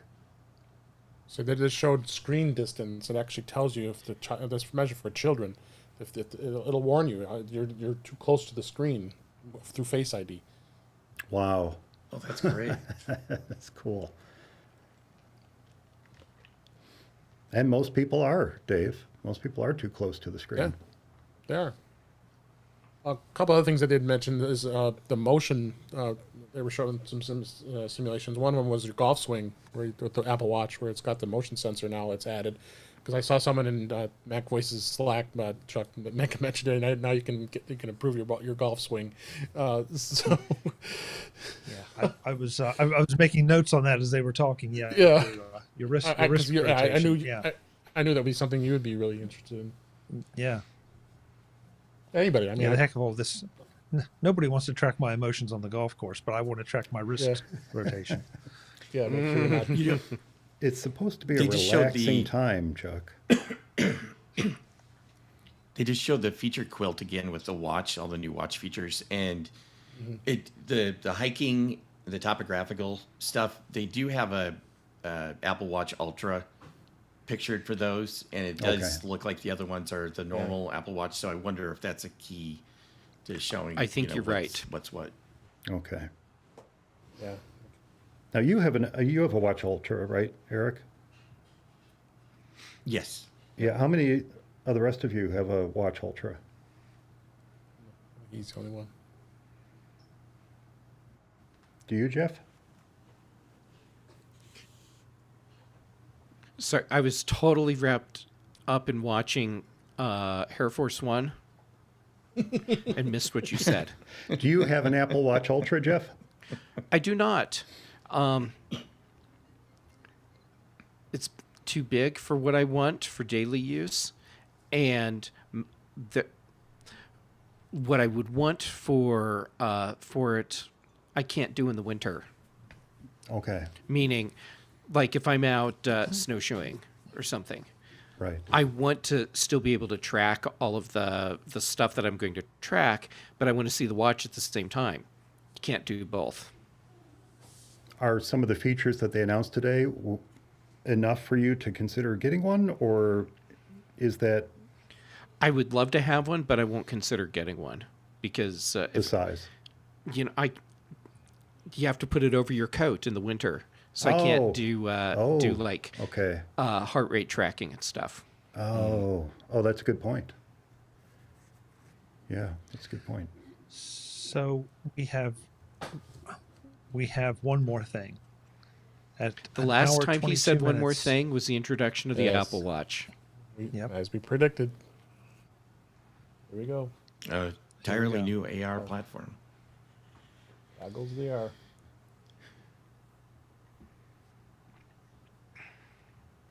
Well, the developer betas will be available today, Yeah. So that.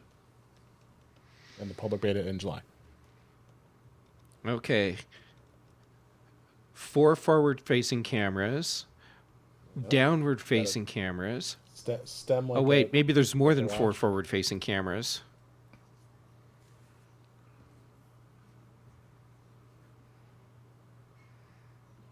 It looks like the watch crown. It does. Yeah, it did. Oh, Apple Vision Pro.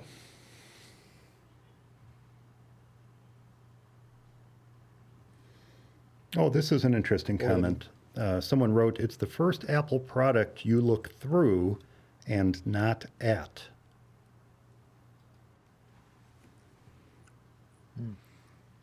Interesting perspective.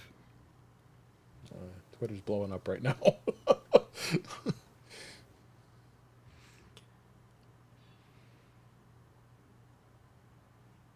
Still look like a total dork with that on your face. Yeah. You seen this? But you don't have to have little accessories in your hands. yes, right, Jeff.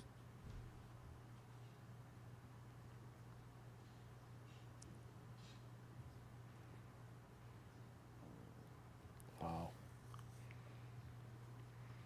It does appear as if the rumor of a tethered battery pack is true, based on some of the photos I'm seeing go past. There's there's a cord. Oh, my Bluetooth keyboard battery just died. Apparently, I've been typing a lot. I'm proud to admit I put fresh batteries in my Bluetooth keyboard just before this started. Unfortunately, I wasn't able to do anything about keeping the internet up and running, but my keyboard's still running. So that's a plus. It's the little victories. the little victories. They're saying, Tim Cook's saying this is spatial computing. Computing.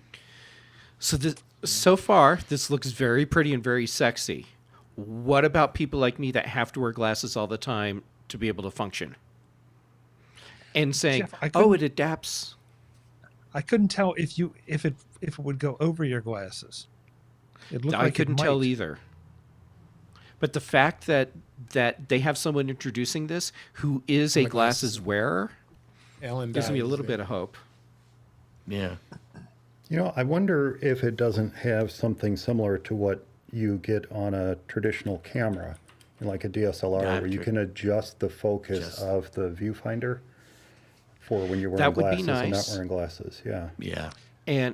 And hopefully it works better than that feature that I've seen on every other headset, where for me it doesn't work, which means that there are a lot of people that have much worse eyesight than I have, where a product like this would be worthless.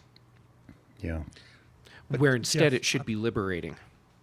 I'm thinking back to what looked like the digital crown on the Apple Watch, and I wonder if that's part of what could be. If Could you- be. Yeah. Focus. You know, Like focus. Yeah, could be. they're saying that the virtual objects or the AR objects will even cast shadows, which is a nice little touch.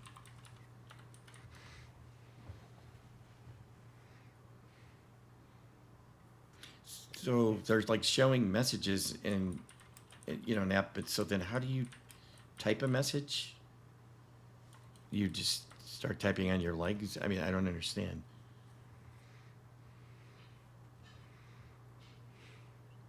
Or is it On sc- dictation, or Eric? virtual Yeah, it's a keyboard dictation. in front of you. But I saw virtual keyboard big at the couple of last shots. So it looks like it's one of those things where Yeah. as long as you're not looking at yourself wearing this thing, you're probably really excited. got the It's stem. probably really cool. Okay, so but now we know what the dial's for. How immersive is your environment? That's what the digital Like, crown is for. It's going to the crown. Sense. I'm just relieved to see I can watch Ted Lasso on it. That's That is important. now before we get there, because I don't think I'm a little bit behind because I Oh. stopped the video. I'm not watching it live. I'm watching a live blog now, so I'm perhaps a little bit behind. So before we get to anything like pricing, one of the discussions that Eric and I had on the show was: is this something that consumers want? And two, are consumers willing to pay what we've heard the price is rumored to be, and that is roughly $3,000. Now, the answer for the four of you is likely very different than the answer for the general consumer that we were talking about earlier, who maybe doesn't know or doesn't care that there's an M1 processor in the iMac. But isn't that the market that Apple needs to reach to make this thing a tremendous success? Or are they taking this and saying, this is all the cool stuff you can do with it, but we really expect it to be adopted by the pro market? That is designers, educators, industrial. Where do you guys, and we can start with any one of you, perhaps with Chuck, where do you guys see this fitting in the market? Mike, it's a very fair question. I think that we're going to have to see what apps become available when. I mean, right now, a lot of the things they're talking about look to be entertainment oriented, maybe even arguably health oriented. But I also can see that if I can have multiple multiple apps or windows all over the place without necessarily having to screen, here's eyesight. This I don't know. I mean, I'm not convinced though that we have to have a killer app with this. I almost feel like this is going to be sort of like the Apple Watch has been, that it's going to be different things for different people. Fair enough. Is what they're showing something that you want? Well, of course. Well, Of course. okay, N- that's not- a no, not- facetious not- answer, but is it really? Is this what you want? Well, I've obviously I have to see how well it works. I mean, the idea of strapping that thing on my head every morning doesn't necessarily appeal to me. But on the other hand, there are plenty of things that don't appeal to me, but they're very useful. And so that, again, I think it's going to depend on what the apps are and how close to reality these representations are. Does watching this with this woman wearing them and her daughter talking, doesn't it almost kind of give you the feeling of the game in Star Trek?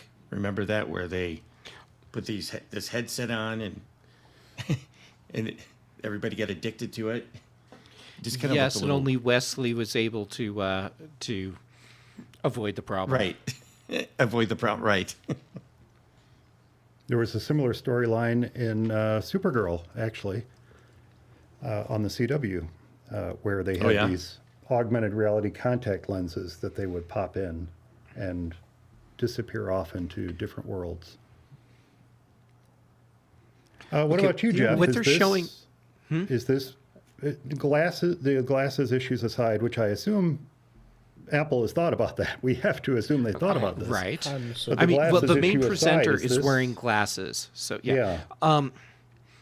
I'm finding this this really interesting now that they're giving us the demo in the design studio. Being able to have a whole virtual display that fills up the entire room for me. That's really compelling. If this was something where it didn't feel cumbersome to have it on, I could see at my desk having my Mac in closed lid mode, no display at all on the desk, and put these on when I'm working. And now my whole desk space is freed up, and I have a display that's as big as I want it to be. Oh, it's interesting Right. that you pointed first to the design aspect of it, that pro usage of it, versus the lean back and, I joked about earlier, watching Ted Lasso with it type thing. It sounds Yeah, like I can maybe see- you're thinking that the pro market is the target here. I'm think the pro market is more appealing to me for this product. Yeah. What Apple is going for, I'm not sure yet because we haven't seen the whole demo. Yeah. But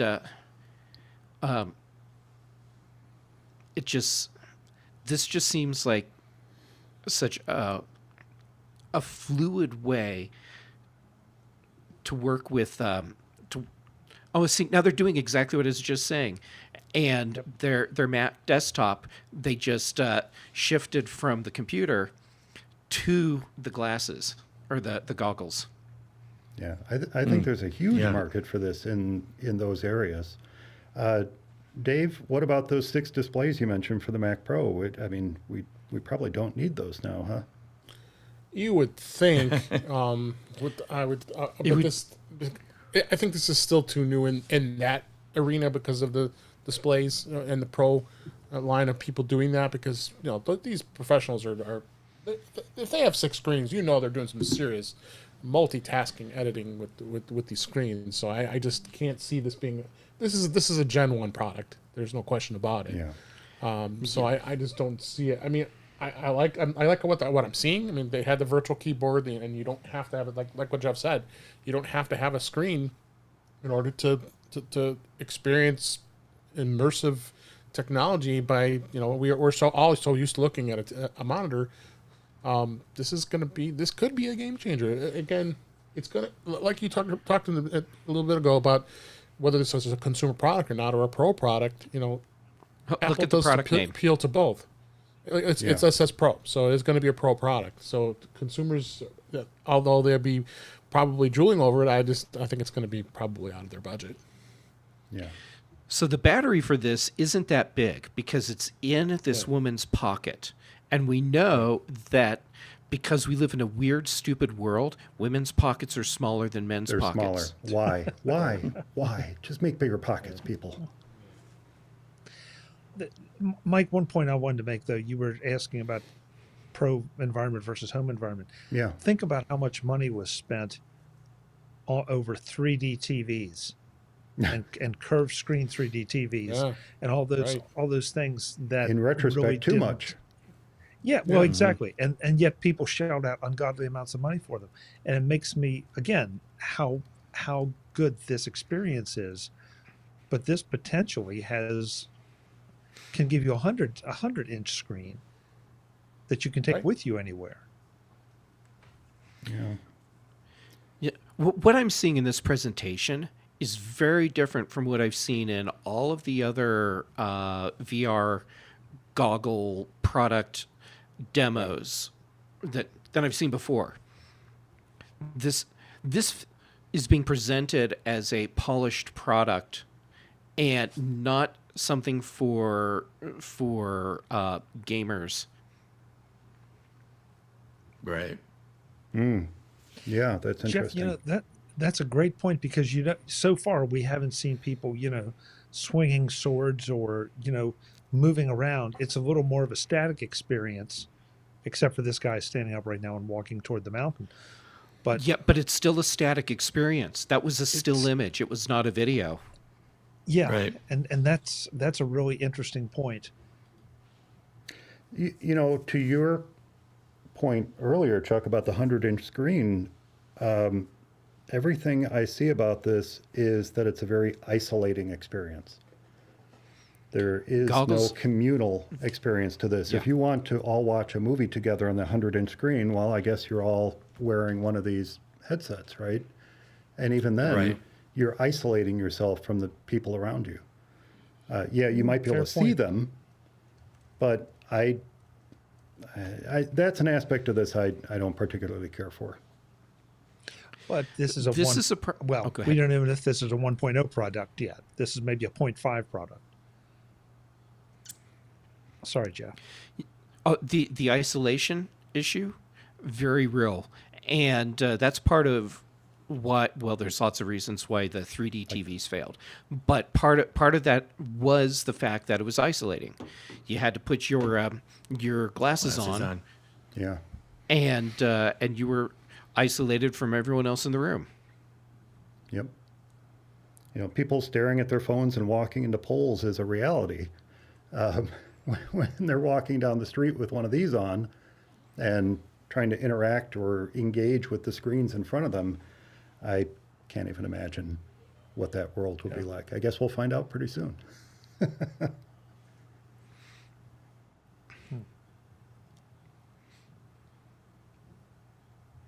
I suppose there'll be some sort of share play-like feature in this where multiple people wearing them within a single environment will see the same things. But still, as you mentioned, Jeff, it doesn't get around that isolation that we felt with simple 3D glasses, let alone something that's immersive.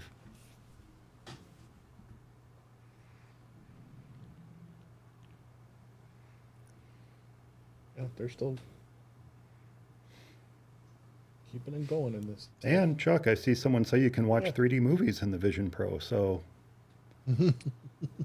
Well, and in this environment, it very easily could make a whole lot more sense. yeah. Look at that poor woman on the plane, sitting by But think about herself. that. Using it on a plane. You don't have to have the device right there. You just watching it at your seat. What a sad world that is. Everyone's sitting in their airplane seat with their goggles on, staring straight ahead. This is This is kind of Is it a- depressing, actually. Have you flown about it. recently, Mike? That's not that much different than the way it is right now. No. I know. Exactly. No, I have. Everybody's to just answer staring your at their question, phones anyway. No, I have not flown recently. It's probably been about Yeah, 25 this just years. changes the medium. Yeah. Before headsets like this, it was books and magazines or Kindles, and if you look at that public experience like that travel experience, go and look for articles throughout history. Like I remember seeing articles, not personally when they came out, but like later on doing some research, where there were serious concerns about people being too isolated when they rode the train to town for work, and there's a photograph, and everyone has a newspaper in front of their face. So the problem you're describing is very real and very old. It is very old. I mean, I when I took the train downtown for 10 years, I listened to podcasts, and I was isolated from everything else on the train as I tuned into whatever I was listening to that day. So, yeah, no, you're right. It's no different. It's no different. I think there's just something sadder about physically isolating yourself versus, having a book in front of you, but you still have that peripheral vision of recognizing that there are people around you and the ability to interact with them. They did make a big deal about this opening. I mean, when people are in the room, that it shows your eyes and that you can see them. It did seem like they went into they did a lot of effort into, you're not just, not that you can't tune yourself out, but that it actively, stops that, so that if somebody steps in front of you, the actual headset reveals your eyes and even so they can see you as well, besides you seeing them. So it doesn't sound like it's necessarily has to be that way. Okay, bringing You Disney make out a on great stage, point, though, because that's a I say, Mike, they huge brought Disney on chairs on endorsement. stage. They are hardcore invested in entertainment for this headset, regardless of whatever pro features they're touting. They want everyone Pull Bob to Iger have on the this stage. That's big. with them all the time. They never would have called Bob Chapek out on stage. No. Chuck, you were saying a moment ago? I'm sorry. well, no, I think Eric makes a great point that pretty much everything else we've seen. Let's see here. Do I have something I can use as a prop? Up to this point, you've always been like this. With goggles in front of you, completely. Not only can't people see you, but you can't see them. You're in your own world, which can be kind of dangerous. They showed a woman here, wearing her goggles, going to the refrigerator and pulling out a drink, so she could see obviously the rest of the world. And I don't think that's a small thing. That Mike, to your point, you're isolated, but you're not completely isolated, or maybe as isolated as you wish to be. That's true. And, all you have to do is watch any modern episode of America's Funniest Home Videos, and you'll see somebody wearing virtual reality goggles falling over the coffee table in their family room and smashing into the television set. So, yeah, you're right. Yep, this is big time.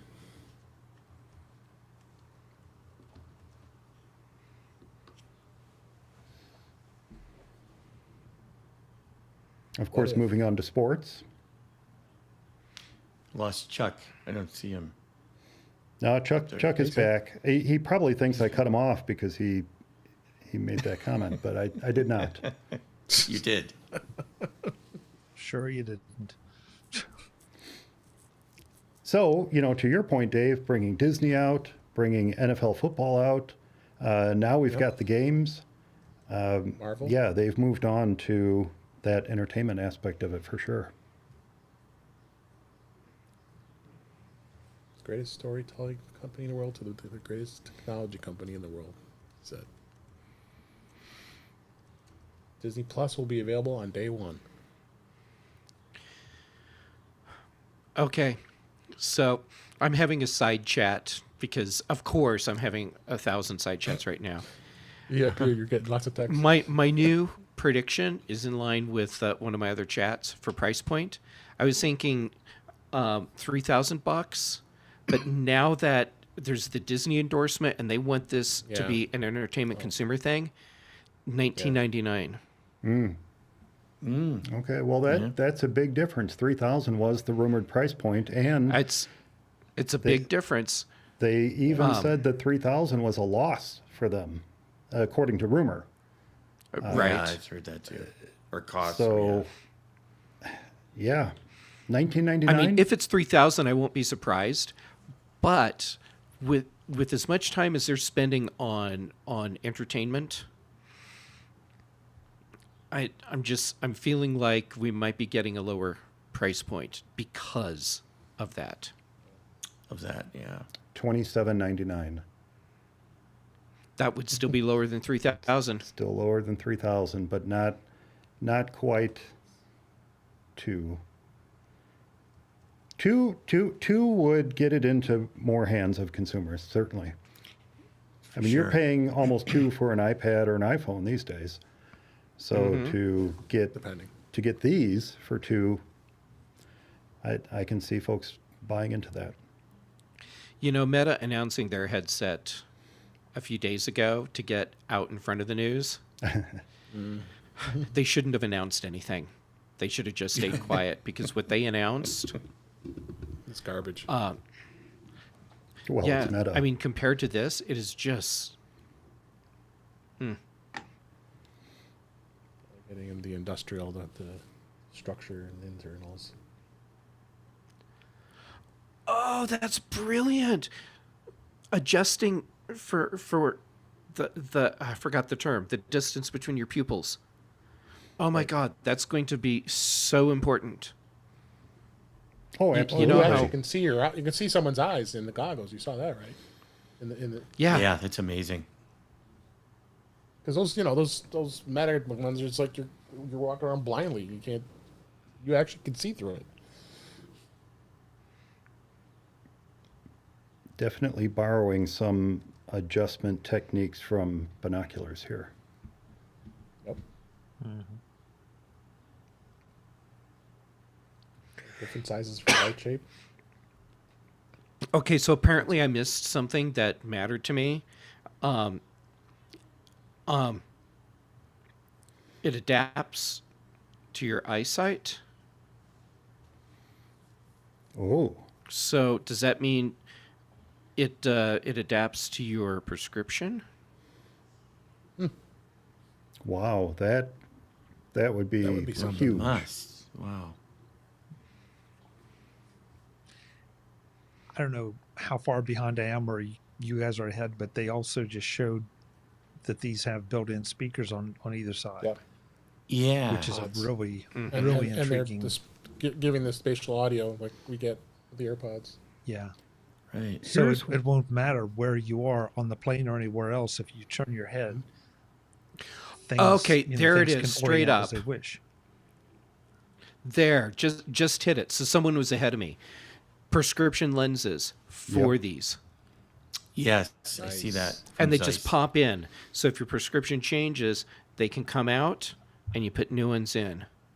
And they attach magnetically, Jeff. That's pretty cool. Wow. Yeah.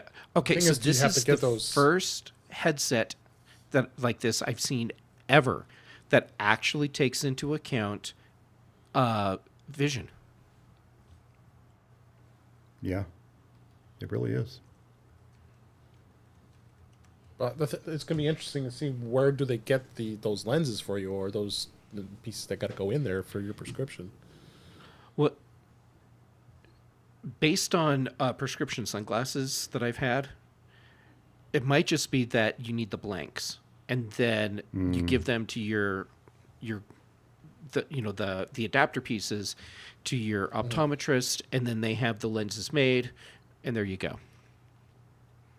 So it may not be that Apple is providing the prescription lenses themselves. I figured it had to be a third party. I would not Yeah, be they will. surprised if Apple partners with a frame manufacturer to have these available to opticians so that they can just order them direct for you. No question. They would not. That's too big Yeah. an issue not to have addressed that with a solution of some kind of a partnership solution. You know, though, Jeff, the bottom side view of this, they're showing the lenses popping in there, but the bottom side view seems to show that even if you decided to wear your glasses with this, that they would fit. Maybe. It'll be So it'll be interesting to see. They're showing the panels, and it's basically a 23 megapixel type screen with across both eyes, so that you don't actually see the pixels or. More pixels than a 4K TV for each eye. Wow.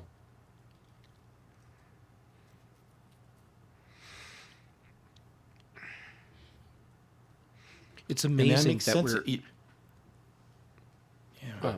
Oh yeah. Anyhow, it's amazing we're this far into the development cycle of AR VR headsets, and this is the first time I've seen a product that seems to address prescription lenses in a reasonable and probably comfortable way. Yeah. Yeah. Jeff, I don't know if you were paying attention, but they were talking about how I guess how, for lack of a better term, until I know what the right term is, the back headband can be, and the side bands can be adjusted, or it can accommodate different sized people's heads.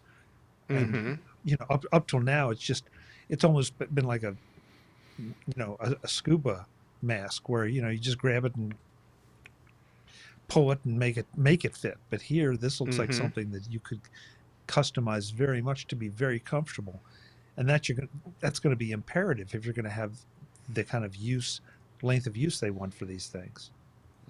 Yeah, this isn't something you put on for 15 minutes and play a video game and take it off. No. Right. That's not how they've Right. designed this. No.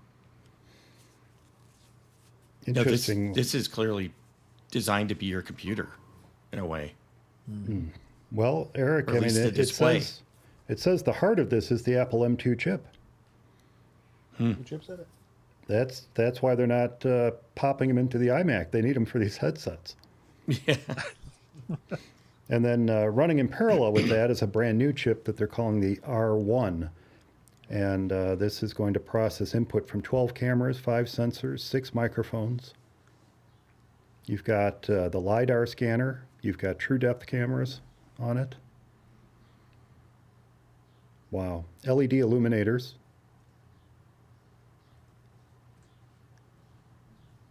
Pretty amazing technology here. Yeah.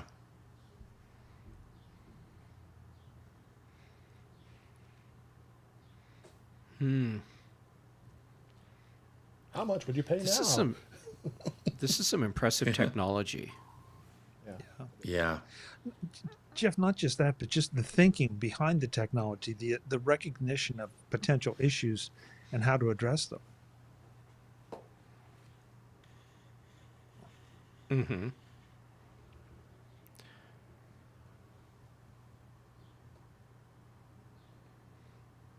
Wow. Okay, what they're doing to make it appear as if they're transparent goggles, that's really impressive. Are they projecting That's your really eyes? weird. Is that what They they're are doing? projecting your face onto a forward-facing screen Wow. Yeah. with a lenticular lens so that it doesn't matter what angle someone is looking at, the perspective of your eyes to your face looks correct.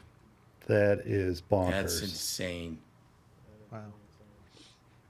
See, with the technology they're showing off, I'm feeling like $4,000, $5,000 would be totally reasonable, even though no one would want to pay it.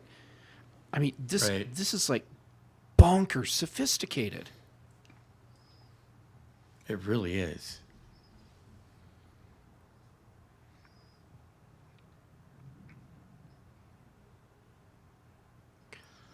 my God. Okay, so, I was when God. Go when ahead. they were saying earlier that other folks could see your eyes, I thought, gosh, wouldn't it be cool if you could make those eyes look different?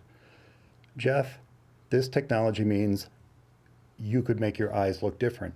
You could give yourself cat eyes. You could give yourself snake eyes. You could give yourself some other weird. That would be the killer app right there. You put that app on this thing, and people are going to snap it up. It doesn't matter how much it costs. Just look at TikTok. Yeah. And Mike, you were the one that thought that it was sad that people sit on a plane with goggles on? Yeah, I do. I do think that's sad. A whole plane full of But- people just staring forward with God. Yeah, I think that's very sad. But actually. but If they if don't- you can make your if if they they don't all have look like cat cat eyes, eyes, you're okay. that's cool. Yeah, Oh, that's- I'm not saying I'm going to do it. I'm just saying that would get people buying them. That's So the killer did they app. just show like FaceTime? So it scans your face. You hold it out. You hold the goggles out in front of your face. It scans it. So then when you're talking to somebody with these on FaceTime, they just see your face normally, or something. It looked kind of weird. Like creates a digital representation of you without the goggles.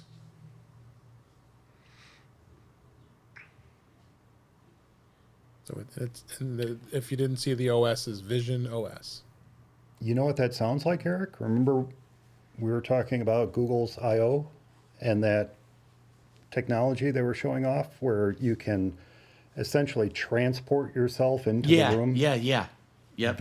What Very you just similar. described is a version of that, but instead of having these special screens and cameras, it's all taking place right in the goggles. The goggles.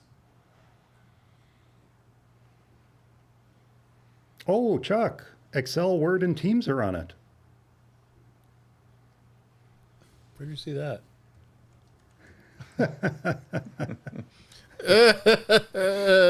I was going to say, what are you talking about? It makes I would've been all no over seriously. that. It says Microsoft apps like Excel, Word, and Teams make full use of the expansion canvas and sharp text rendering of Vision Pro. There you go. Wow. I missed that. It's, I mean, Zoom, the- WebEx, and Teams support. I know, Chuck, you want to go like this to your spreadsheets, right? oh yeah, I can. Poke, yeah. poke. Because it's such a positive experience now, I can't wait to take it into AO. Yeah. A fully immersive, crappy experience. Oh, there. Okay, you got ahead of us. Oh, okay, now I see it. Zoom is on there too. Zoom, WebEx, and Teams. So the companion app is called Reality Composer Pro for the Mac. And it's going to make it easy to assemble complex scenes with realistic objects. Joking aside, maybe that's your killer app right there. It's a Minecraft-like scenario. When do we see this? When do we see this is the big question. Coming your way in touch my screen. You got ahead. 2026. Hundreds of thousands of iPad and iPhone apps will be available at launch.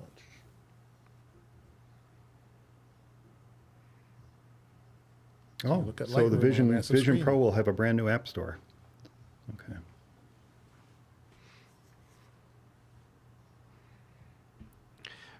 Making this work with your iPad apps, that was super smart. Yeah. Yeah, I agree.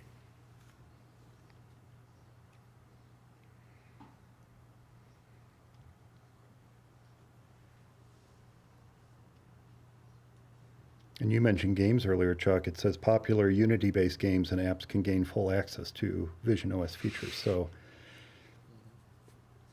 there'd be a lot of first-person shooters making their way over to this. What? Okay. So in the early days of first-person shooters, and I'm not talking Wolfenstein 3D, I'm talking more Doom. I remember one night sitting essentially in the dark. It had gotten dark out while I was playing Doom, and making my way through a hallway, monsters and demons growling at me from the corners. and my wife walks into the room, taps me on the shoulder, and I practically jumped out of my seat, so much so that my hand didn't let go of the mouse, and I ripped the mouse off the mouse cord. So imagine playing your Yes. first-person shooters in this thing. Wow, that's a nasty trip you can put yourself on. Yeah.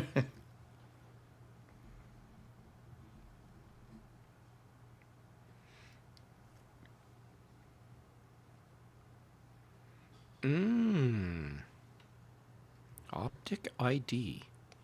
Oh, Is Interesting. your retina scan, huh? Yeah.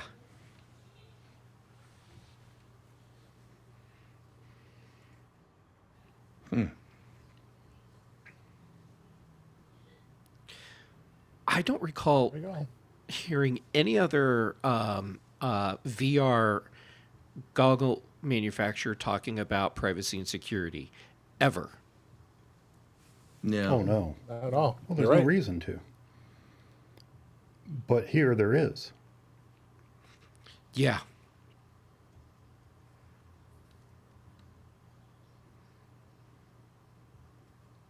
Start talking about things like Apple Pay and app stores and things like that, stuff that previous VR and AR goggles didn't have to address because they were tethered to a game system. Or Yeah, they're basically displays strapped to your Basically. face. basically displays. Yeah, so the security and privacy were all a component, if it was a component of, they're a component of the device you're tethered to. Here it's a standalone device.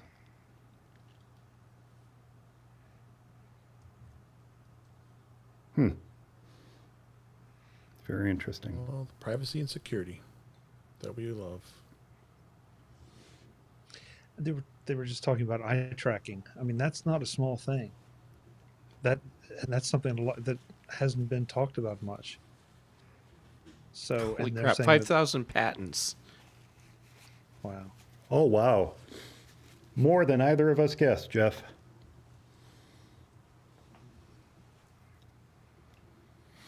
Did you see the price?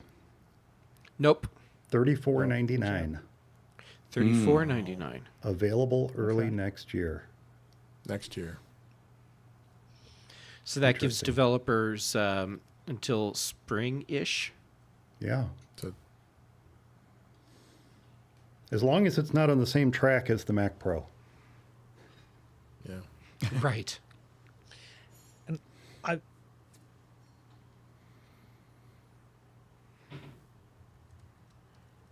Oh, we lost Chuck, but, or he's back.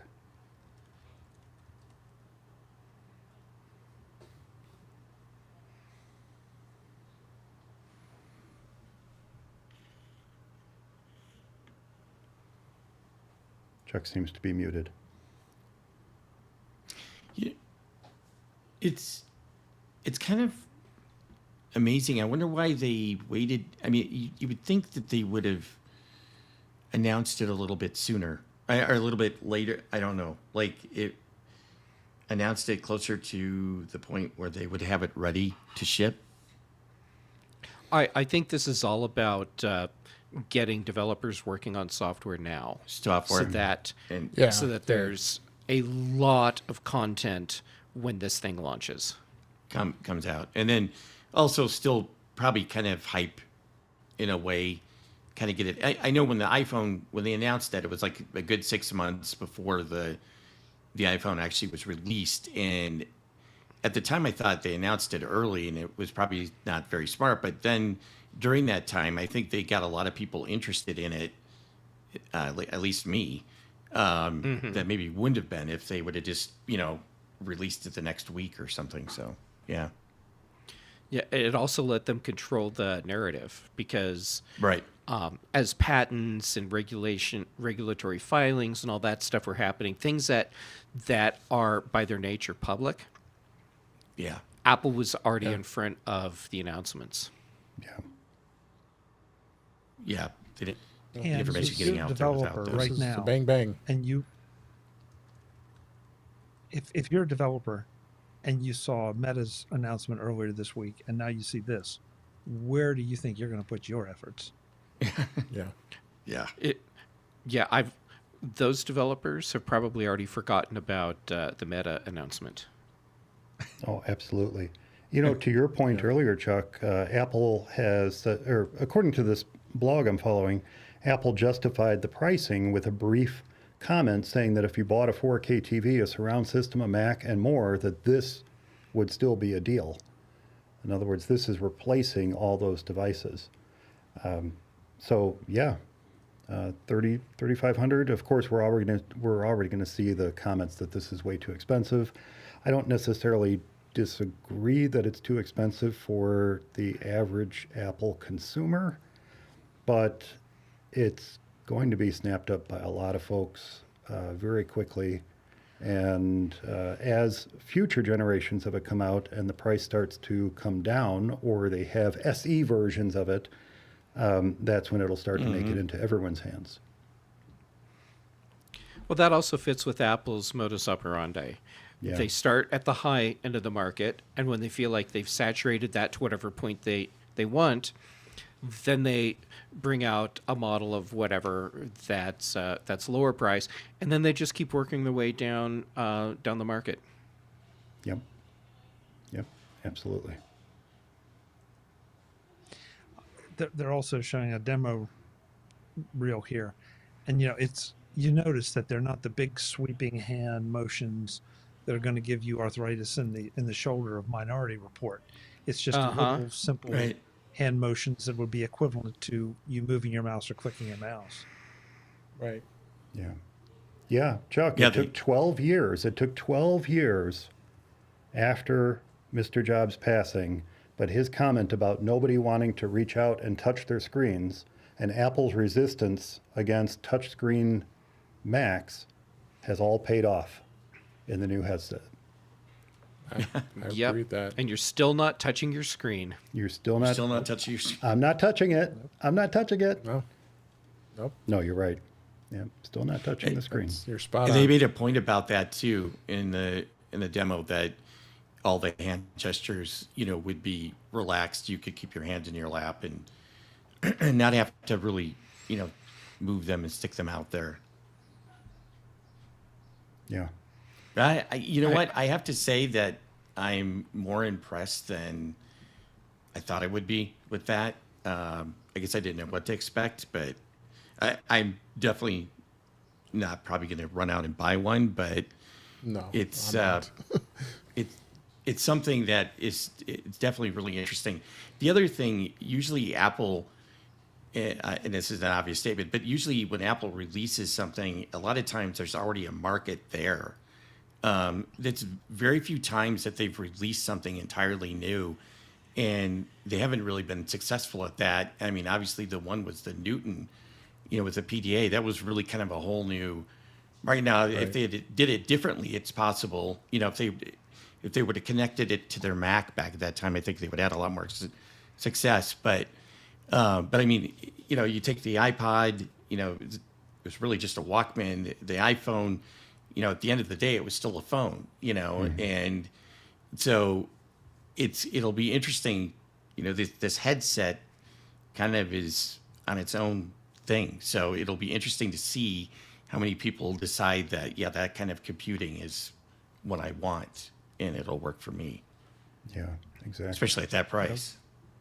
Dave, what do you think, not only about the new headset, but about the other announcements that Apple made today?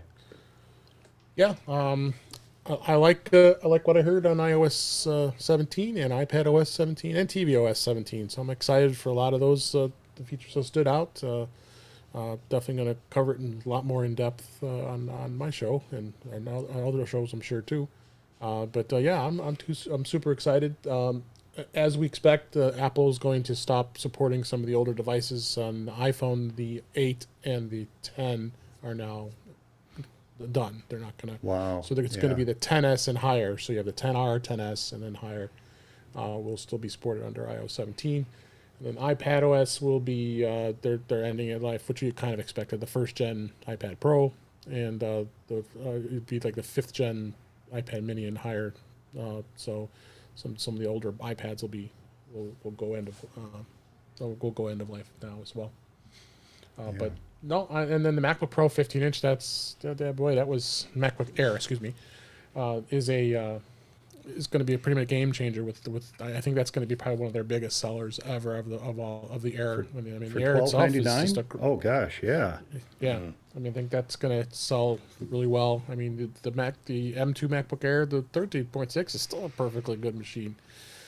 So that line I think is going to be very hot, because people don't need to have the Pro line like they have with the MacBook Pro. Not everybody needs that. It's going to get more attractive in the Mac arena for consumers when it comes to that. When it comes with the hardware. Again, I said Vision Pro is going to be it's a version 1 product. I think it's a great start. I'm pretty excited to at least be able to demo it. It's not going to be in my budget anytime soon, but I think it's going to be something that we're in the future now. We're the Jetsons' future now. I'm going to say that. Yeah. Pretty darn close. We just need those flying cars. Yeah, we need flying cars now. Yeah. And Jeff, iOS 17, macOS Sonoma, transformative or iterative? What do you think? Iterative, and the collaboration features. That's what stands out for me, and that's good because making it easier for us to have all of our devices work together, which Apple's already been doing a pretty good job of, and then making it easier to work with other people. I think that's good. So and play with other people. So that's good. The headset, I've gotten a couple messages, people saying that they are ready to buy it on day one. Wow. Well, I've no doubt. I've no doubt that that's going to be the case. Oh yeah, I'm sure many will. Yeah. It'll be interesting to see how far behind those manufacturing deadlines go once it's actually available for purchase. Chuck, we certainly saw a lot of neat new stuff announced today, not the least of which is the ability to analyze your golf swing with your Apple Watch. What has impressed you today, and what are your thoughts on the headset? The headset. I mean, I guess I'm sometimes kind of lowest common denominator kind of guy. If it does the screen the way that it appears to be, I mean, I can see it being a huge productivity boost. As someone who really likes lots of screen real estate, I'm going to be very anxious to see what the hands-on folks report to us from Cupertino. I thought it was a riot, as an aside, that now we have aerial photography of the Apple campus trying to identify where the tents are to go and test this stuff out. I'm sure you guys saw that. God. Yeah. I mean, the rest, I think it's really interesting to go through here and look at my notes, and there's just so much stuff here. And I was right. I kind of gave up and was only writing down the things that mean something to me. Because there are so many features that really don't necessarily apply to me. It's sort of like the commentary we had about the wallpaper and the lock screen. Right. I don't think I've ever changed mine. Or if I have, I changed it once, and that was about it. But for some people, that's a big deal. Just like which color iMac or which color phone do you get? It's a big deal. So Apple's in this weird world where they're having to work with so many different priorities from so many different groups and address them all. And I know Jeff wasn't all that excited over iPadOS, and frankly, neither was I. But there were people that would say, "Oh my God, that's the best thing ever." So, I liked it all. I mean, I again, some of it applies to me, some of it doesn't. But that's not a bad thing. No, and the not at headset, all. I'm anxious to get my hands on one and demo it before I lay down that kind of money. But on the other hand, it's not completely out of reach if you can make a productivity tool out of it. Yeah, absolutely. And one of the things that they showed was editing in Final Cut Pro, which brings me to Eric. I think we talked about editing in Final Cut Pro in an augmented reality type world at some point. What are your thoughts on the goggles and everything else that Apple announced today? I'll give last word to you Yeah. today. Well, I think like I said, I think the goggles look interesting, and if you can make a productivity argument, and like Chuck said, if the graphics, if everything looks like it looks like in the video, it does look really compelling, and if it's easy to use and manipulate, everything where you can actually, not only obviously from an entertainment point of consumption point, obviously I think headsets forever have been doing a good job of that, but if you can actually get real work done and it's actually easier and more enjoyable, I think there's a lot to be said for that. As far as the other stuff, the Macs, obviously I'm happy to see that they released a new Mac Studio, and Mac OS and iPhone OS both looked, iOS looked really good. iPadOS, like Chuck and Jeff, I wasn't really impressed with. It's probably something they had to do, but one thing they did say is that they sounded like they did enhance Stage Manager so you can move windows around and make it, more positional and stuff like that. So that'll probably be nice. The watch looks great too. So all in all, it was definitely a really good day, and I don't think it was anything outside of the rumors, but they definitely had a lot of announcements. So Yeah. Oh, for sure. And lots to look forward to playing with when it comes out this fall. yeah. Well, with that said, I think that's going to do it for this episode of For Mac Guys Only. I hope everyone enjoyed it. Remember, I do love to get your letters, so if you have any comments about the show, a tip to share, your own comments about what Apple announced today at WWDC, feel free to leave your favorites in the comments of this week's show notes found at formatguysonly.com, or drop me a line, mike@formatguysonly.com. And be sure to subscribe to the show's YouTube channel at youtube.com/FMEOTV. And then you can click that little notification bell so that you find out when we go live. You can join the chat room and catch all the behind the scenes stuff that doesn't make the final cut of the show, like when we dropped internet about an hour or so ago. Let's go around the room here and find out where everybody can stay in touch with all of you. That was a little lead in, Dave. Dave, how can folks follow you? You can find me at InTouchWithIOS at InTouchWithIOS.com. On Mac Voices Live, we'll be on tonight and tomorrow night on Mac Voices. I'm on the Mac Show on the British Tech Network. We're going to have a lot of fun recapping that. This week's show is going to actually be Friday afternoons because we're going to be doing a recap with Patrice coming on the show. So it's going to be a lot of fun. And then YouTube channel is youtube.com/InTouchWithIOS. And I'm on Mastodon. It's at DaveG65 at mastodon.cloud. Thanks again. Very cool. All the technical problems, but we still made it through it. We still made it through. Thanks for joining us, Dave. And Chuck, I did see your announcement that you're doing a special Mac Voices Live tonight. How can folks stay in touch with you? As Dave said, and you just said, we're doing a special two-part Mac Voices Live, one tonight, one tomorrow night, 8 p.m. Eastern, 5 p.m. Pacific on youtube.com/MacVoicesTV. So please tune in and enter your comments into the chat. We'd love to hear from you. Otherwise, macvoices.com is where you'll find everything, and I'm on pretty much all the socials as at Chuck Joyner or at Mac Voices. Thanks for having me. These are always interesting because you're trying to use one part of your brain to react and one part to watch. So I appreciate being included. Thank you. Exactly. Well, thanks for being here, Chuck.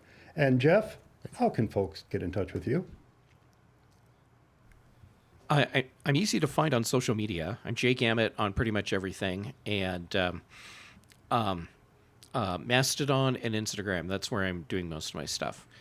And then for shows, I'm sorry that I won't be there for Mac Voices Live tonight, but that's only because Dave Hamilton already snagged me for a special Mac Geek Gab tonight. So I'll be there instead.